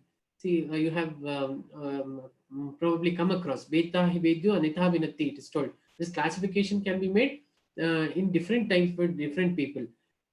So whenever something is divided, that is Vibhaga is done, then it is always based on something which is unique or something which is different, right? So the difference is considered as Vishesha here. So the Vishesha, when you mean, it can be either special or it can be different also. Special and different. See, for example, if somebody has prepared, nice food for you, if you want to say that, it is very good, something very special, you will say. The food is very special, it is very nice. If you want to describe it, that it is very nice in a positive way. If you want to say, how is the food? Then if you say it is quite different, that has two meanings. Either it is not good, that means it is different, means something not normal. That also can be the meaning here. So therefore, not normal can also be the meaning. So in Ayurveda also this is applicable very, very much. That is, if something is not normal, then you consider it under Vishesha. Or if something is special or unique, then also you consider it as the Vishesha. See, where you might have played the game odd man out, right? So when something is odd, so that differentiating factor will make that particular thing odd, or stay away from the group, right? So that also can be considered under Vishesha. Therefore, it is told Hrasa Hetu. When something is odd, it will be removed. Then what will happen? In this group there will be decrease or there will be reduction. So that is why it is called as Hrasa Hetu. Vishesha is always Hrasa Hetu. Whenever you remove a component from something, then the entire part, in the entirety, there will be some reduction, right? There will be Hrasa. Hrasa means reducing or reduction or depletion will be seen. Visheshastu Pratatva Krita. Visheshastu Pratatva Krita. That is, Pratatva means there is distinguishing factor. That is what I was, unique factor. In the exam, the action verbs which we used also, we use this particular word distinguish. That means what? One which is unique, featuring the most important or the special feature of it. Then Visheshastu Viparyaha. Sometimes anything which is opposite to that. We said, no, something is not normal, then we say it as Vishesha. So not normal means what? Opposite to normal. C is abnormal C. So opposite, Viparya, that also can be used. Atyanto Nitya Dravyam, Antyo Nitya Dravyam, Vritti Vishesha Parikirtitaha, it is told. That is, the Vishesha is the last Padartha which is told according to Nyaya Darshana, and it resides in the Nitya Dravya. That is what is the class definition according to, or the Lakshana according to Karikavali. That is the Nyaya Darshana.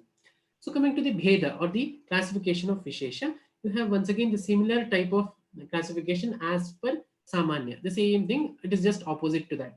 So Dravya Vishesha, Guna Vishesha and Karma Vishesha, the same thing will be used here. But here in Vishesha, you can see that it is used for Apatarpana Chikitsa. It has a lot of application, especially with respect to Chikitsa, because many of the times we can see that causes of disease are usually because of the Santarpana. Usually, not always, but most of the times you can say that Santarpana Janya Rogas are more than the Apatarpana Janya Rogas, right? Whenever there is Vritti, then Hrasa has to be done. Like people suffer with Saulya, suffer with Hridroga, or even the Prameha, etc. Here, everywhere you can see that there is Vritti Hetu. So therefore, you need a Hrasa Hetu to do the Chikitsa there. So therefore, the Vishesha Chikitsa is used more than Samanya Chikitsa many a times, right? But of course, Samanya Vishesha should be used simultaneously, right? That we will come to that particular point. So Dravya Vishesha, Guna Vishesha and Karma Vishesha are the classifications of Vishesha. Only one type of classification you find, right? Then you have the application with reference to Dravya, Guna and Karma, that is in reference to the Vishesha Siddhanta. So you can see that particularity or distinguishing factor the word itself will note that something is special than the normalcy, or it may be something different from the normal. So therefore, you can see that in any kind of roga or any kind of dravya, Vishesha will have a lot of importance. So Vishesha is also a karana for the bheda. It becomes the karana for the classification, right? Whenever you have some distinguishing factor, then only it should be classified. If everything is common, then it will come to the common category. It will not have anything speciality in that.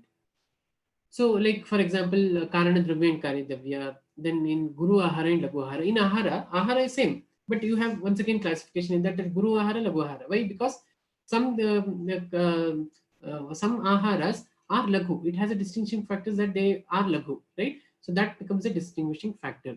That is the Vishesha then. So, and this also helps us a lot in the differential diagnosis. This Vivachedaka Nidana, what we call.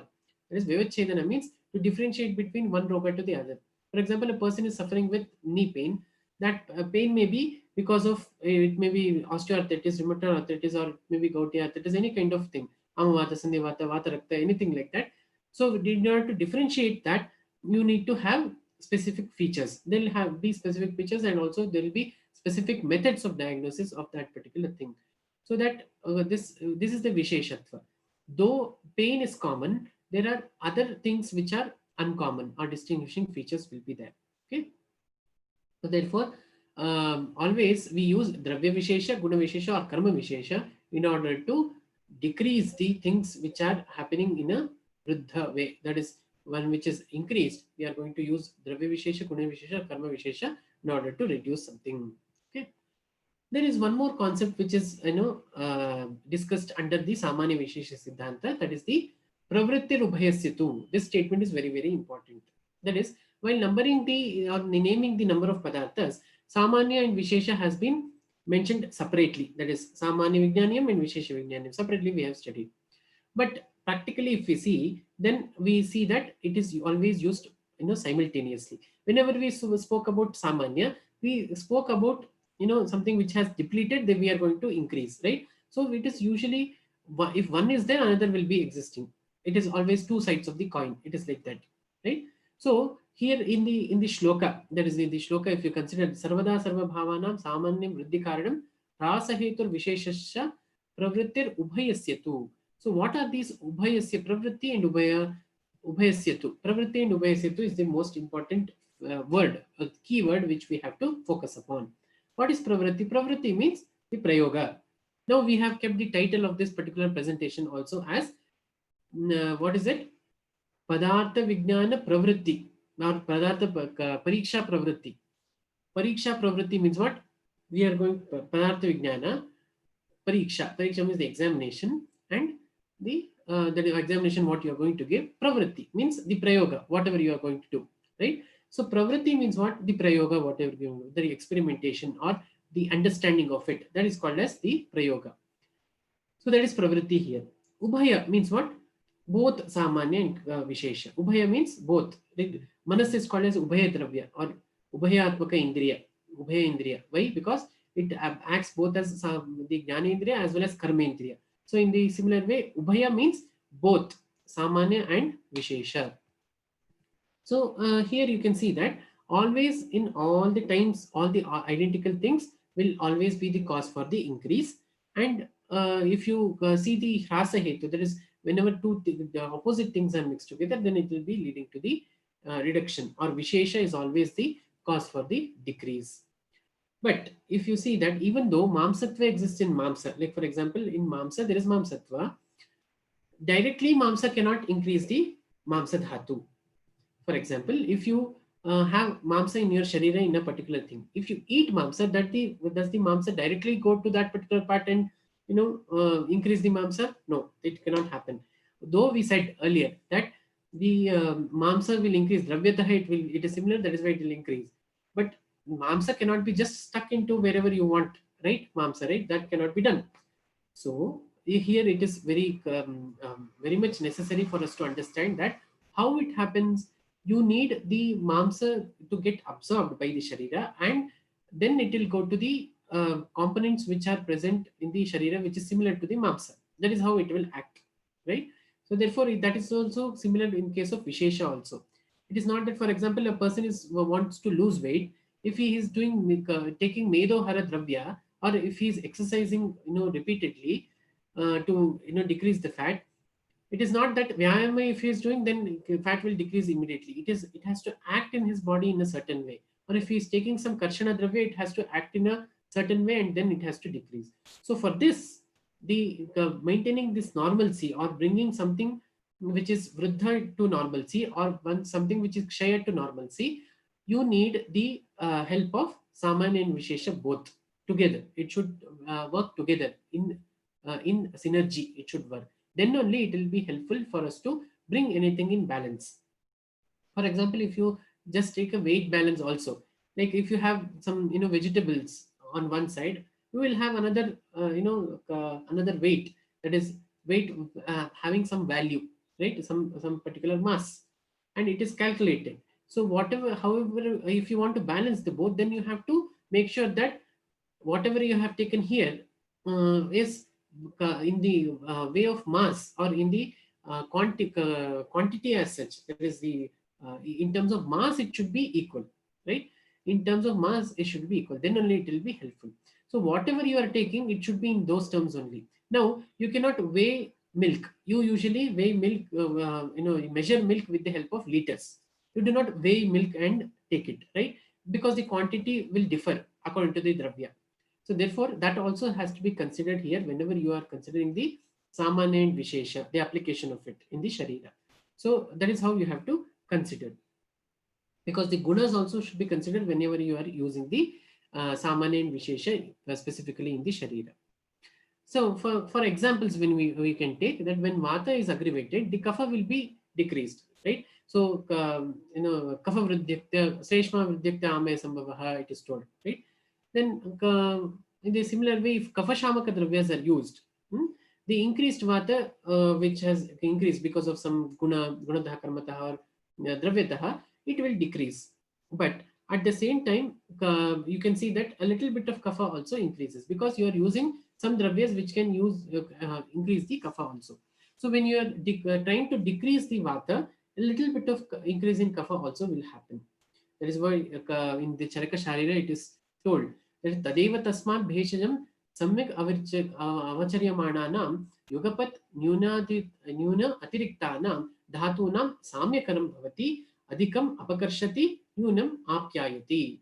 So this is how it is done. Then how is the application of the Samanya and Vishesha done in the Sharistana specifically, and in particular, beautifully they have explained that the Nyuna or Atirikta. That Atirikta means one which has increased, Nyuna means one which has decreased. How will you create the balance? Whatever has increased, you are going to decrease. Whatever has decreased, you are going to increase. That is Adhikam Apakarshati. Adhikam Apakarshati. Nyunam Apyayati. Apyayati means you are going to nourish it. That is how you are going to do the chikitsa. That is what all chikitsa is about. Therefore, this pravritti rubhayasetu means the prayoga is done simultaneously. Whenever there is some increase, at the same time you have to think that something is getting decreased also. So why this is important? The understanding of pravritti rubhayasetu is important because the proper dosage of medications, the anupana of the aushadas, all these things have to be considered whenever you are going to do the prayoga. For example, if you want to give a person is suffering with cold, then you cannot give a lot of ushna dravyas and make sure that his cold comes down. Along with that, you have to give something to balance also. So you are going to give with water or some kshira or something like that, right? For example, Lashuna is not given directly. It is given as Kshira Paka. Why? The Tikshnatva of Lashuna is reduced because of the Kshira Prayoga. So that is how you are going to balance. That is called as Pravritti Rupesitu. That is, you are using Samanya and Vishesha together many a times, right? So you can see that, for example, when the Kashaya Rasa Dravyas are provided to a patient, administered to a patient, simultaneously you can see that the Vata also may increase. If you are giving Kashaya Rasa for decreasing the Kapha, at the same time the Vata Vritti also may happen a little. So therefore that also has to be tackled. Okay. Then it has another action also. If it is reducing the kapha. Along with that, pitta also will be reduced a little, right? Kashaya tikta madhuranam, there is pitta manyetu kurvate, it is told, right? So these things are the actions which are seen. That is, the specific dravyas has specific actions on the dosha, dhatu, and mana. That also has to be taken into consideration. Karmata also you can see. If you are doing vamana, vamana is done to remove the excessive kapha from the sharira. But if you do a little bit of ati yoga of vamana happens, then there will be vata vriddhi. So for that you will be doing the shamana with the help of some sneha dravya or some dravya which has a little bit of ushna and snigdha guna. Then you cannot say that it will increase kapha. No, you are just doing the vata shamana with the help of the snigdha dravya there, right? So that is very important to be understood. So ubhayatmaka chikitsa is always given, right? And this will always help us in maintaining the the prakritatva of the sharira in a good way. Okay, fine. So let us see that what are the short essays usually asked in Vishesha Vignyaniyam. So in the Vishesha Vignyaniyam, we have Vishesha Lakshana and Bheda, which are asked with examples. It is asked. See, there's Vishesha Lakshanas are what we have come across. What are the Vishesha Lakshanas? Visheshastu Kritakatva Krita, that is Hasa Hetu Visheshascha, Visheshastu Viparyaha. All these things we have to write, especially according to Ayurveda. We should never miss. And also write the Lakshana, the Bheda, that is classification. There is Dravyataha, Gunataha, and Karmataha. These are the three classification of Vishesha. That has to be explained with example. Now, why they have told with example? Because you do not have many classifications, many types of classification. That is why you have only one type. That is why examples also you have to write. That is why they have asked for 5 marks. So this you have to understand. That is what should be the content for how many marks. Then significance of Vishesha in Ayurveda. See, this is a 5 marks question in total. You need not write the definition, the classification, etc. Only write the application, because see, application as with respect to this was more. In case you can include the pravritti rupesittu, that also you can write. Explain Vishesha Padartha in detail. That also has been asked. Okay, Vishesha Padartha in detail, it has been asked. In February 2018, it is asked. There, when you say Vishesha Padartha, everything you have to write. That is the synonyms, Lakshana, the classification, and also application in Ayurveda. Everything you have to write in short. Okay, fine. Then short answers are also asked with respect to Vishesha. Types of Vishesha has been asked: Dravya Vishesha, Guna Vishesha, and Karma Vishesha. Then Dravya Vishesha as a short answer is also asked many times. Then define Dravya Vishesha is asked. Sorry, define Vishesha is asked. Then only the definition, Hrasa Hetur Visheshasya, the Lakshanas can be written. Recently in February 2020, this was asked, define Vishesha. Though there is no definition of Vishesha, you have to take from the Sarvada Sarvabhavanam only, and you have to write that. Okay. Then Dravya Vishesha has been specifically asked in 2018. See, here Dravya Vishesha means only with respect to Dravya, you have to write that particular explanation, and you have to write the example also, right, for 3 marks. That has to be done. So, as we said, that long essays are not asked separately as Karma in Karma Vignyaneeya, Samanya Vignyaneeya, and Vishesha Vignyaneeya, but as a combination. You can see that this has been asked. That is, explain Samanya and Vishesha Siddhanta and write its importance in Ayurveda. Now, what you have to do for this? This is a 10-mark question. So, what you have to do? You have to explain Samanya Vishesha Siddhanta. That is what you have studied in the Padartha Vijnana 1 chapter. Also, you can write a little bit. Write an introduction. See, as I said, long essay. This is a long essay. Long essay should contain introduction. It should contain the body. It should contain the discussion and conclusion. These 4 points should be there in a long essay, because this is an essay, right? So the first thing what you have to do is you have to write a small introduction about Samanya Vishesha Siddhanta, how it is important in Ayurveda, and that is, you have to write that Samanya and Vishesha has been considered as the the primary padarthas in Ayurveda. It starts from Samanya. The order has been changed by Acharya Charaka, and then it has been enumerated. That should be the essence of the the introduction. Then you have to write the definition of Samanya and the Lakshanas of Samanya, classification of Samanya, and the importance of Samanya in Ayurveda. Then write definition of Vishesha, Lakshana of Vishesha, Bheda of Vishesha, and the importance of Vishesha in Ayurveda. Also write Pravritti Rupahasyetu. This, the importance of Pravritti Rupahasyetu in Ayurveda. That also you have to write. Then one more question has been asked. Explain Samanya Vishesha in detail. There also you have to do the same thing. In detail, when it is asked, in detail means all those components should be added. Then when you end the answer, you should write a small discussion. That is, that is, you have to include the points, whatever you have included in the introduction and also in the body. That is, Samanya Vishesha is a concept which has been explained in Ayurveda specifically to highlight the importance of Vriddhi and Kshaya of the Dosha Dhatu and Mala and its Chikitsa. Therefore, we can find that the components of the Samanya and the components of the Vishesha will be specifically helpful in regaining the swasthya in a person.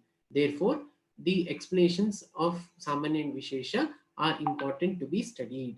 This has to be written in the discussion. And in the conclusion, you have to write that, therefore, the explanations of Samanya Vishesha Siddhanta forms the basic or fundamental or Maulika Siddhanta of Ayurveda. One among the Maulika Siddhanta in the Ayurveda. That should be the conclusive sentence. That is how you have to conclude. So introduction, body. In body, you have to write the definition, Lakshana, then the Bheda, that is classification, and also importance. Then in discussion, you have to write just, it is Upanaya, that is, you have to just discuss those points, whatever are necessary, and you have to conclude it. Okay. Conclusion, you have to just write one sentence. That's all. Need not explain the conclusion. You have to just write one sentence, how it is important. Okay. That much should be there in the long essay.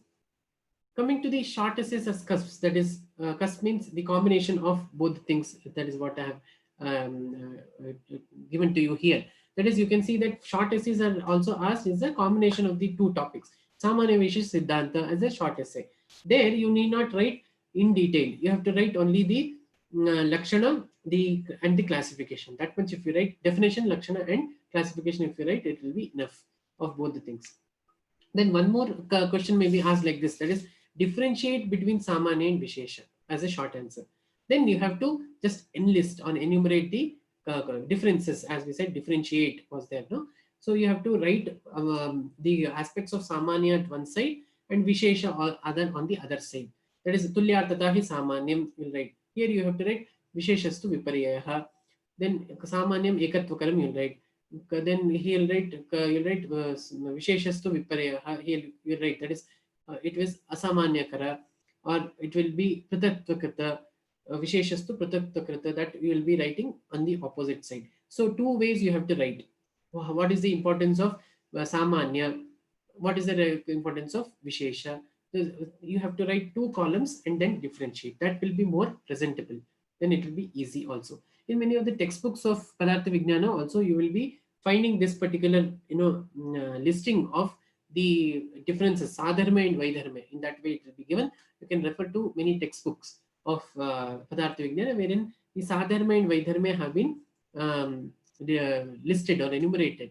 That is, the similarities and differences. Sadharma means similarities, Vaidharma means differences. So these are listed in many of the Padartha Vignana books. You can refer to that also. Then this is also a question. Pravritti Rupahasyetu as a short answer for 5 marks. That is whatever we discuss now, Pravritti Rupahasyetu. That is, you have to define what is Pravritti, what is Ubhaya means, and you have to write this particular shloka and also write the explanation as how it will be helpful. You have to write with examples and you have to explain the examples also. This shloka is also important. Tadeva tasmad beishajam samyag avacharyamanam yukapat nyunatiriktanam dhatunam samyakaram bhavati adhikam apakarshayati nyunam apyayati. From Charaka Sharira 6th chapter, that also you have to write. Then only you will be able to get complete marks. Okay. So this is all about the short essays. Then some short answers as a cusp also, you make it short. Pravritti Rupahasyetu for short answer. What you have to do here, you have to just write that Sarvada Sarva Bhavanam Samanyam Vriddhi Karanam Hasa Hetu Visheshascha Pravritti Rupahasyetu. That shloka you have to write from Charaka Samhita and also quote that what is Pravritti here. Pravritti means Prayoga, and what is Ubhaya? Ubhaya means Samanya Vishesha, both. And always you have to write a sentence that always it is not possible in Chikitsa, especially in Pravritti or in Prayoga. It is seen that Samanya and Vishesha act simultaneously. Yugapat, that is simultaneously it will be acting. Only that much if you write, it is enough. You can write an example also, like how it happens in the Vata Vriddhi or Vata Kshaya, how it happens, that you can write. So this will be the way of explanation of the things according to the answer the questions which have been asked. So I will be just giving you some few tips which you can follow in your examinations. First thing is read all the questions carefully. That is, what is the action verb? Somebody in the chat box has asked, what is enumerate? That is, enumerate means listing. That is one by one. If you want to list, that is called as enumeration. Okay, that is the thing which what that is the meaning of enumeration. Fine. Then one more thing is start with easy question always. That is, if you know these answers, then what is easy for you, that you have to start. There is nothing that for everybody everything will be easy or everything will be difficult. For whatever for you, whatever is easy, that you have to start first. And always prefer short answers to be written first. That is what is my personal advice. That, see, 5 marks, you have 10 questions almost, right? So maximum part will be covered in that. So therefore you may score better if you write the short essays in a better way. If your presentation is good, maximum marks will be covered with that. Then you have the short answers which also carry 3 marks. Therefore, don't leave that. So you have to score maximum. At least 3 out of 3 you have to give. Because if you write just a shloka and a little explanation, or you just classify some things, you will get the marks. Therefore, short answers, make sure that you complete it. Never leave any kind of short essays, and never leave short answers also. Then you can attempt the long essay questions, because long essay questions will take more time. Therefore, 1 hour you keep it for short essays. Around half an hour you can keep it for short answers. Half an hour to 45 minutes. 45 minutes will be enough for short answers, and another 1 hour for long essays. That is half an hour each for 2 long essays you can keep. So 2.5 hours to 2 hours 45 minutes is completed. Another 15 minutes you'll have to revise, right? So whenever you get confused, that is in short answers, sometimes you may get confused what to write first. So many things. For example, explain in detail about Samanya Vishesha Siddhanta. If that is asked, you may get confused what to write first, what to write next, especially in the body. That is why always start with the introduction. Just start off with the introduction. Then you will get to know what to be done, right? Soon you will start remembering what all points you can do. That is why always remember, always follow a pattern. Whenever you follow a pattern, you will not get confused, or you will not get missed with the topics. For example, definition. First definition you have to write. Whether you remember or not, just write definition. Then something will come into your mind, and immediately you will start remembering the points.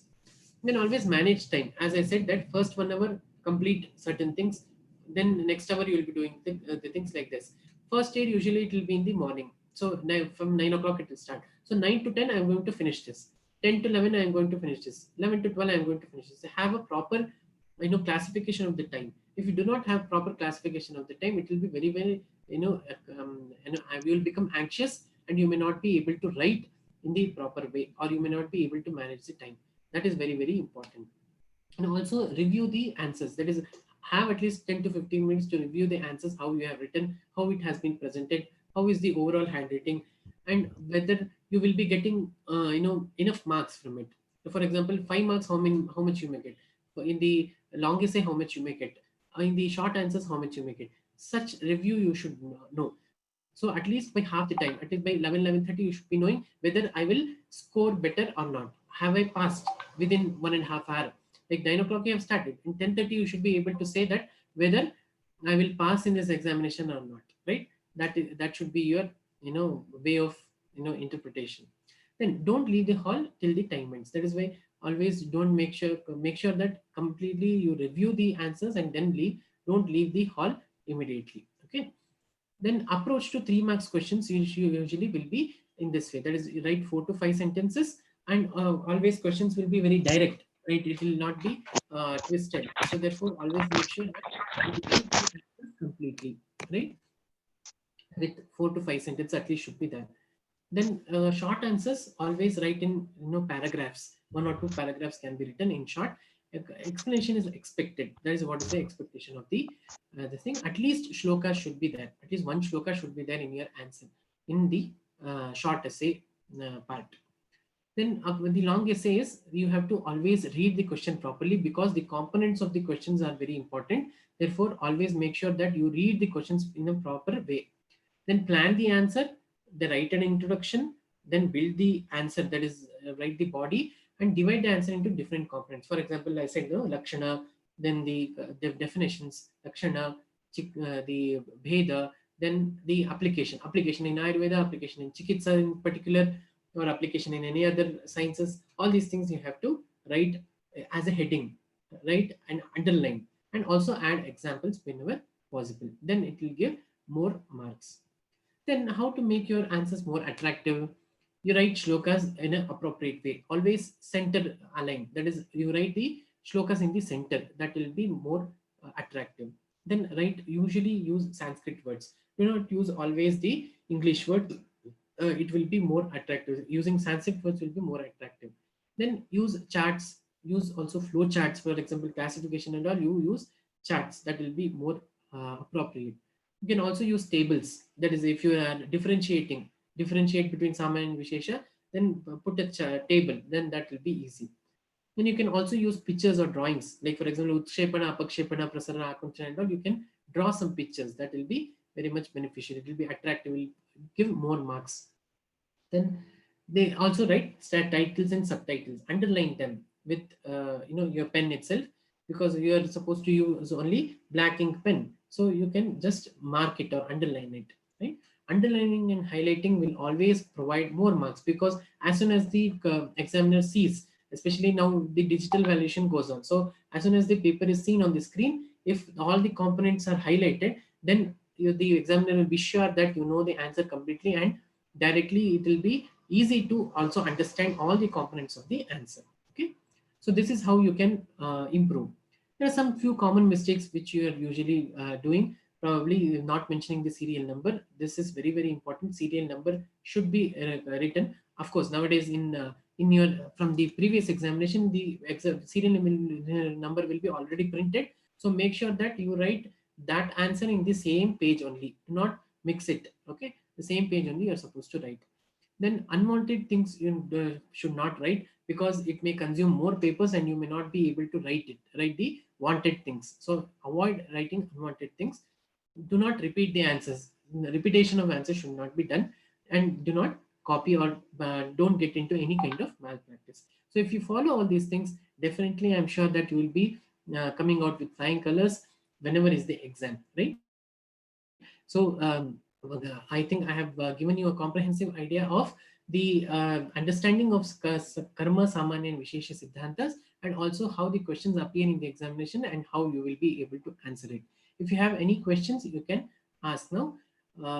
So I would like to thank of the management and the principal, Savdi sir, and also the faculty of Department of Samhita, Samskrita and Siddhanta of Shri Jagadguru Kavisiddeshwara Ayurveda Medical College, and all the participants of this session for giving me an opportunity to share my views regarding the exam orientation towards Padartha Vignana, especially with these 3 topics. Thank you. Thank you, sir. It is a very wonderful and informative session to the students. So to all the students, if you have any questions, you can directly ask, or you can also drop the questions in the chat box. Sir is here with us to clear any doubts. I think most of the things he cleared without asking, but still, if you have any doubts specifically and any difficulties in writing the exams, you can interact with sir.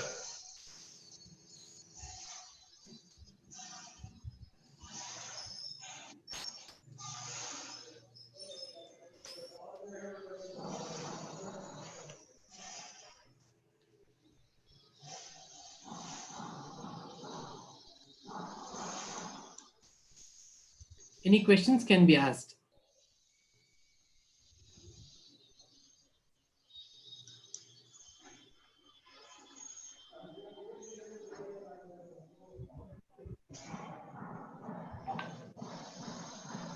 Sir, hello sir.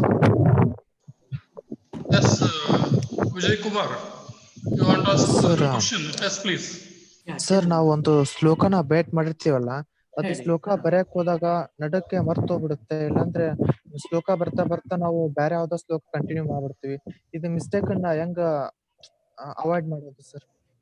ಒಂದೇನಂದ್ರೆ, ನೀವು ಯಾವುದೇ ಒಂದು ಶ್ಲೋಕ ಬ್ಯಾಹ್ಯಾಕ್ ಮಾಡಿದಾಗ ಅದನ್ನ repeated ಆಗಿ ಬ್ಯಾಹ್ಯಾಕ್ ಮಾಡ್ತಾ ಇದ್ರೆ, repeat ಮಾಡ್ತಾ ಇದ್ರೆ, ಅಂದ್ರೆ ಬೇರೆ ಕಾಂಟೆಕ್ಸ್ ಅಲ್ಲೂ ಅದನ್ನ ಕ್ರಾಸ್ ರೆಫರ್ ಮಾಡ್ತಾ ಇದ್ರೆ ತುಂಬಾ ಒಳ್ಳೇದು. ಈಗ ಫಾರ್ ಎಕ್ಸಾಂಪಲ್ ನೀವು ಸಾಮಾನ್ಯದ ಬಗ್ಗೆ ಓದ್ತಾ ಇರ್ತೀರಾ, ಅವಾಗ ವಿಶೇಷದ್ದನ್ನು ನೀವು ನೆನಪಿಸ್ಕೊಂಡ್ರೆ ಹೆಲ್ಪ್ ಆಗುತ್ತೆ. ಅಥವಾ ವಿಶೇಷನ ಓದ್ಬೇಕಾದ್ರೆ ಸಾಮಾನ್ಯದಲ್ಲಿ ಏನಿತ್ತು ಅಂತ ನೆನಪಿಸ್ಕೊಂಡ್ರೆ ಅದು ಹೆಲ್ಪ್ ಆಗುತ್ತೆ. ಅದು ಓದ್ಬೇಕಾದ್ರೆ ನೀವು ಸರಿ ಮಾಡ್ಕೊಂಡ್ರೆ it is always better. Of course ಒಂದೊಂದ್ಸಲ ಮರ್ತ ಹೋಗುತ್ತೆ, ಅಂದ್ರೆ ಎಕ್ಸಾಮ್ ಟೈಮ್ ಅಲ್ಲಿ ನಿಮ್ಗೆ ಮರ್ತ ಹೋಗುತ್ತೆ. ಅವಾಗ ಏನ್ ಮಾಡ್ಬೇಕು ಅಂದ್ರೆ, you don't just leave it. ಅಂದ್ರೆ ನಿಮ್ಗೆ ಬರ್ತಾ ಇಲ್ಲ, ನೆನಪು ಬರ್ತಾ ಇಲ್ಲ ಅಂತ ಹೇಳಿ ಅದನ್ನ ಹಂಗೆ ಬಿಡ್ಬೇಡಿ. ನಿಮ್ಗೆ 2 ಪದ ಬಂತು ಅಂತ ಹೇಳಿದ್ರೆ ಆ 2 ಪದ ಬರ್ದಿರಿ. ಆಮೇಲೆ ಬೇಕಾದ್ರೆ ಯಾವಾಗಾರ ಬೇರೆ ಆನ್ಸರ್ ಬರ್ಬೇಕಾದ್ರೆ ಒಂದೊಂದ್ಸಲ ನಾಲ್ಕು ಬರುತ್ತೆ, ಅವಾಗ ಅದನ್ನ ಫಿಲ್ ಮಾಡ್ಕೊಂಡು ರೈಟ್. ಇನ್ ಕೇಸ್ ಅದು ನೆನಪೇ ಬರ್ಲಿಲ್ಲ ಅಂತ ಅವಾಗ ಬೇಕಾದ್ರೆ ಒಂದು ಡಾಟ್ ಇಟ್ಟು write reference that from which reference you have taken. ಮತ್ತೆ ಎಕ್ಸ್ಪ್ಲನೇಷನ್ ಅಲ್ಲಿ ಅದನ್ನ ಪೂರ್ತಿ ಎಕ್ಸ್ಪ್ಲೈನ್ ಮಾಡಕ್ ಟ್ರೈ ಮಾಡಿ. ಆಮೇಲೆ ಆ ಶ್ಲೋಕನಲ್ಲಿರೋ ವರ್ಡ್ಸ್ ಅನ್ನ ತಗೊಂಡು ಅದನ್ನ ಸಂಸ್ಕೃತದಲ್ಲೇ ಬರೀರಿ. Don't try to write in English, write in Sanskrit. At least then the examiner will know that, of course, you know the shloka. That is, you know the meaning of the shloka. If you are not able to memorize the whole or the same words, if they are not coming, or the conjoining words if they are not coming into your mind, then don't get distressed or don't get anxious. Write the words which you whatever you can remember and enlist it, and then write the meaning of it. That will be much helpful, and the examiner will know that you know the answer well. Okay. Okay sir, thank you sir. ಆ ತರ ಮಾಡ್ಬೋದು. Okay sir, thank you sir. Any other questions you have?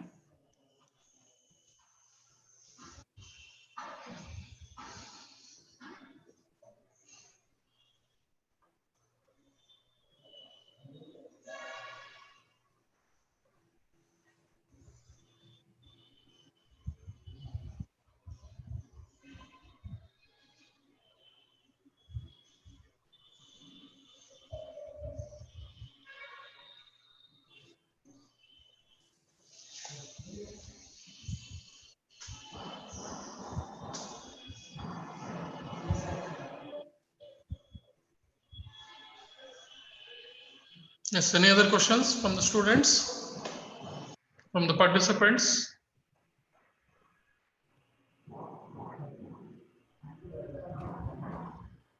Okay, sir, it's a very wonderful session where you covered the concept very well and convinced the students about the concept first. Then you given a description about the exam related questions topic wise, and also some general tips, whatever you have given.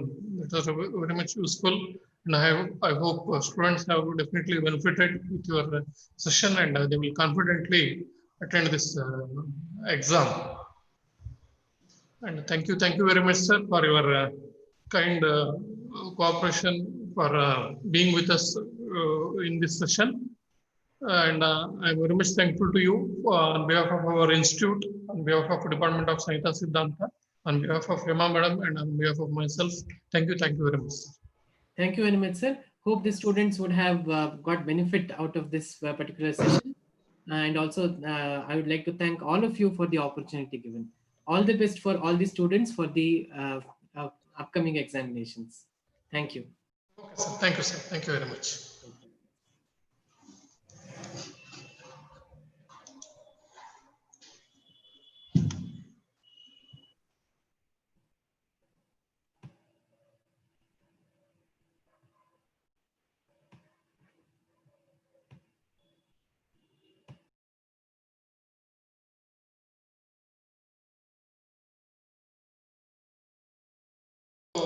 At the same time, you have to join.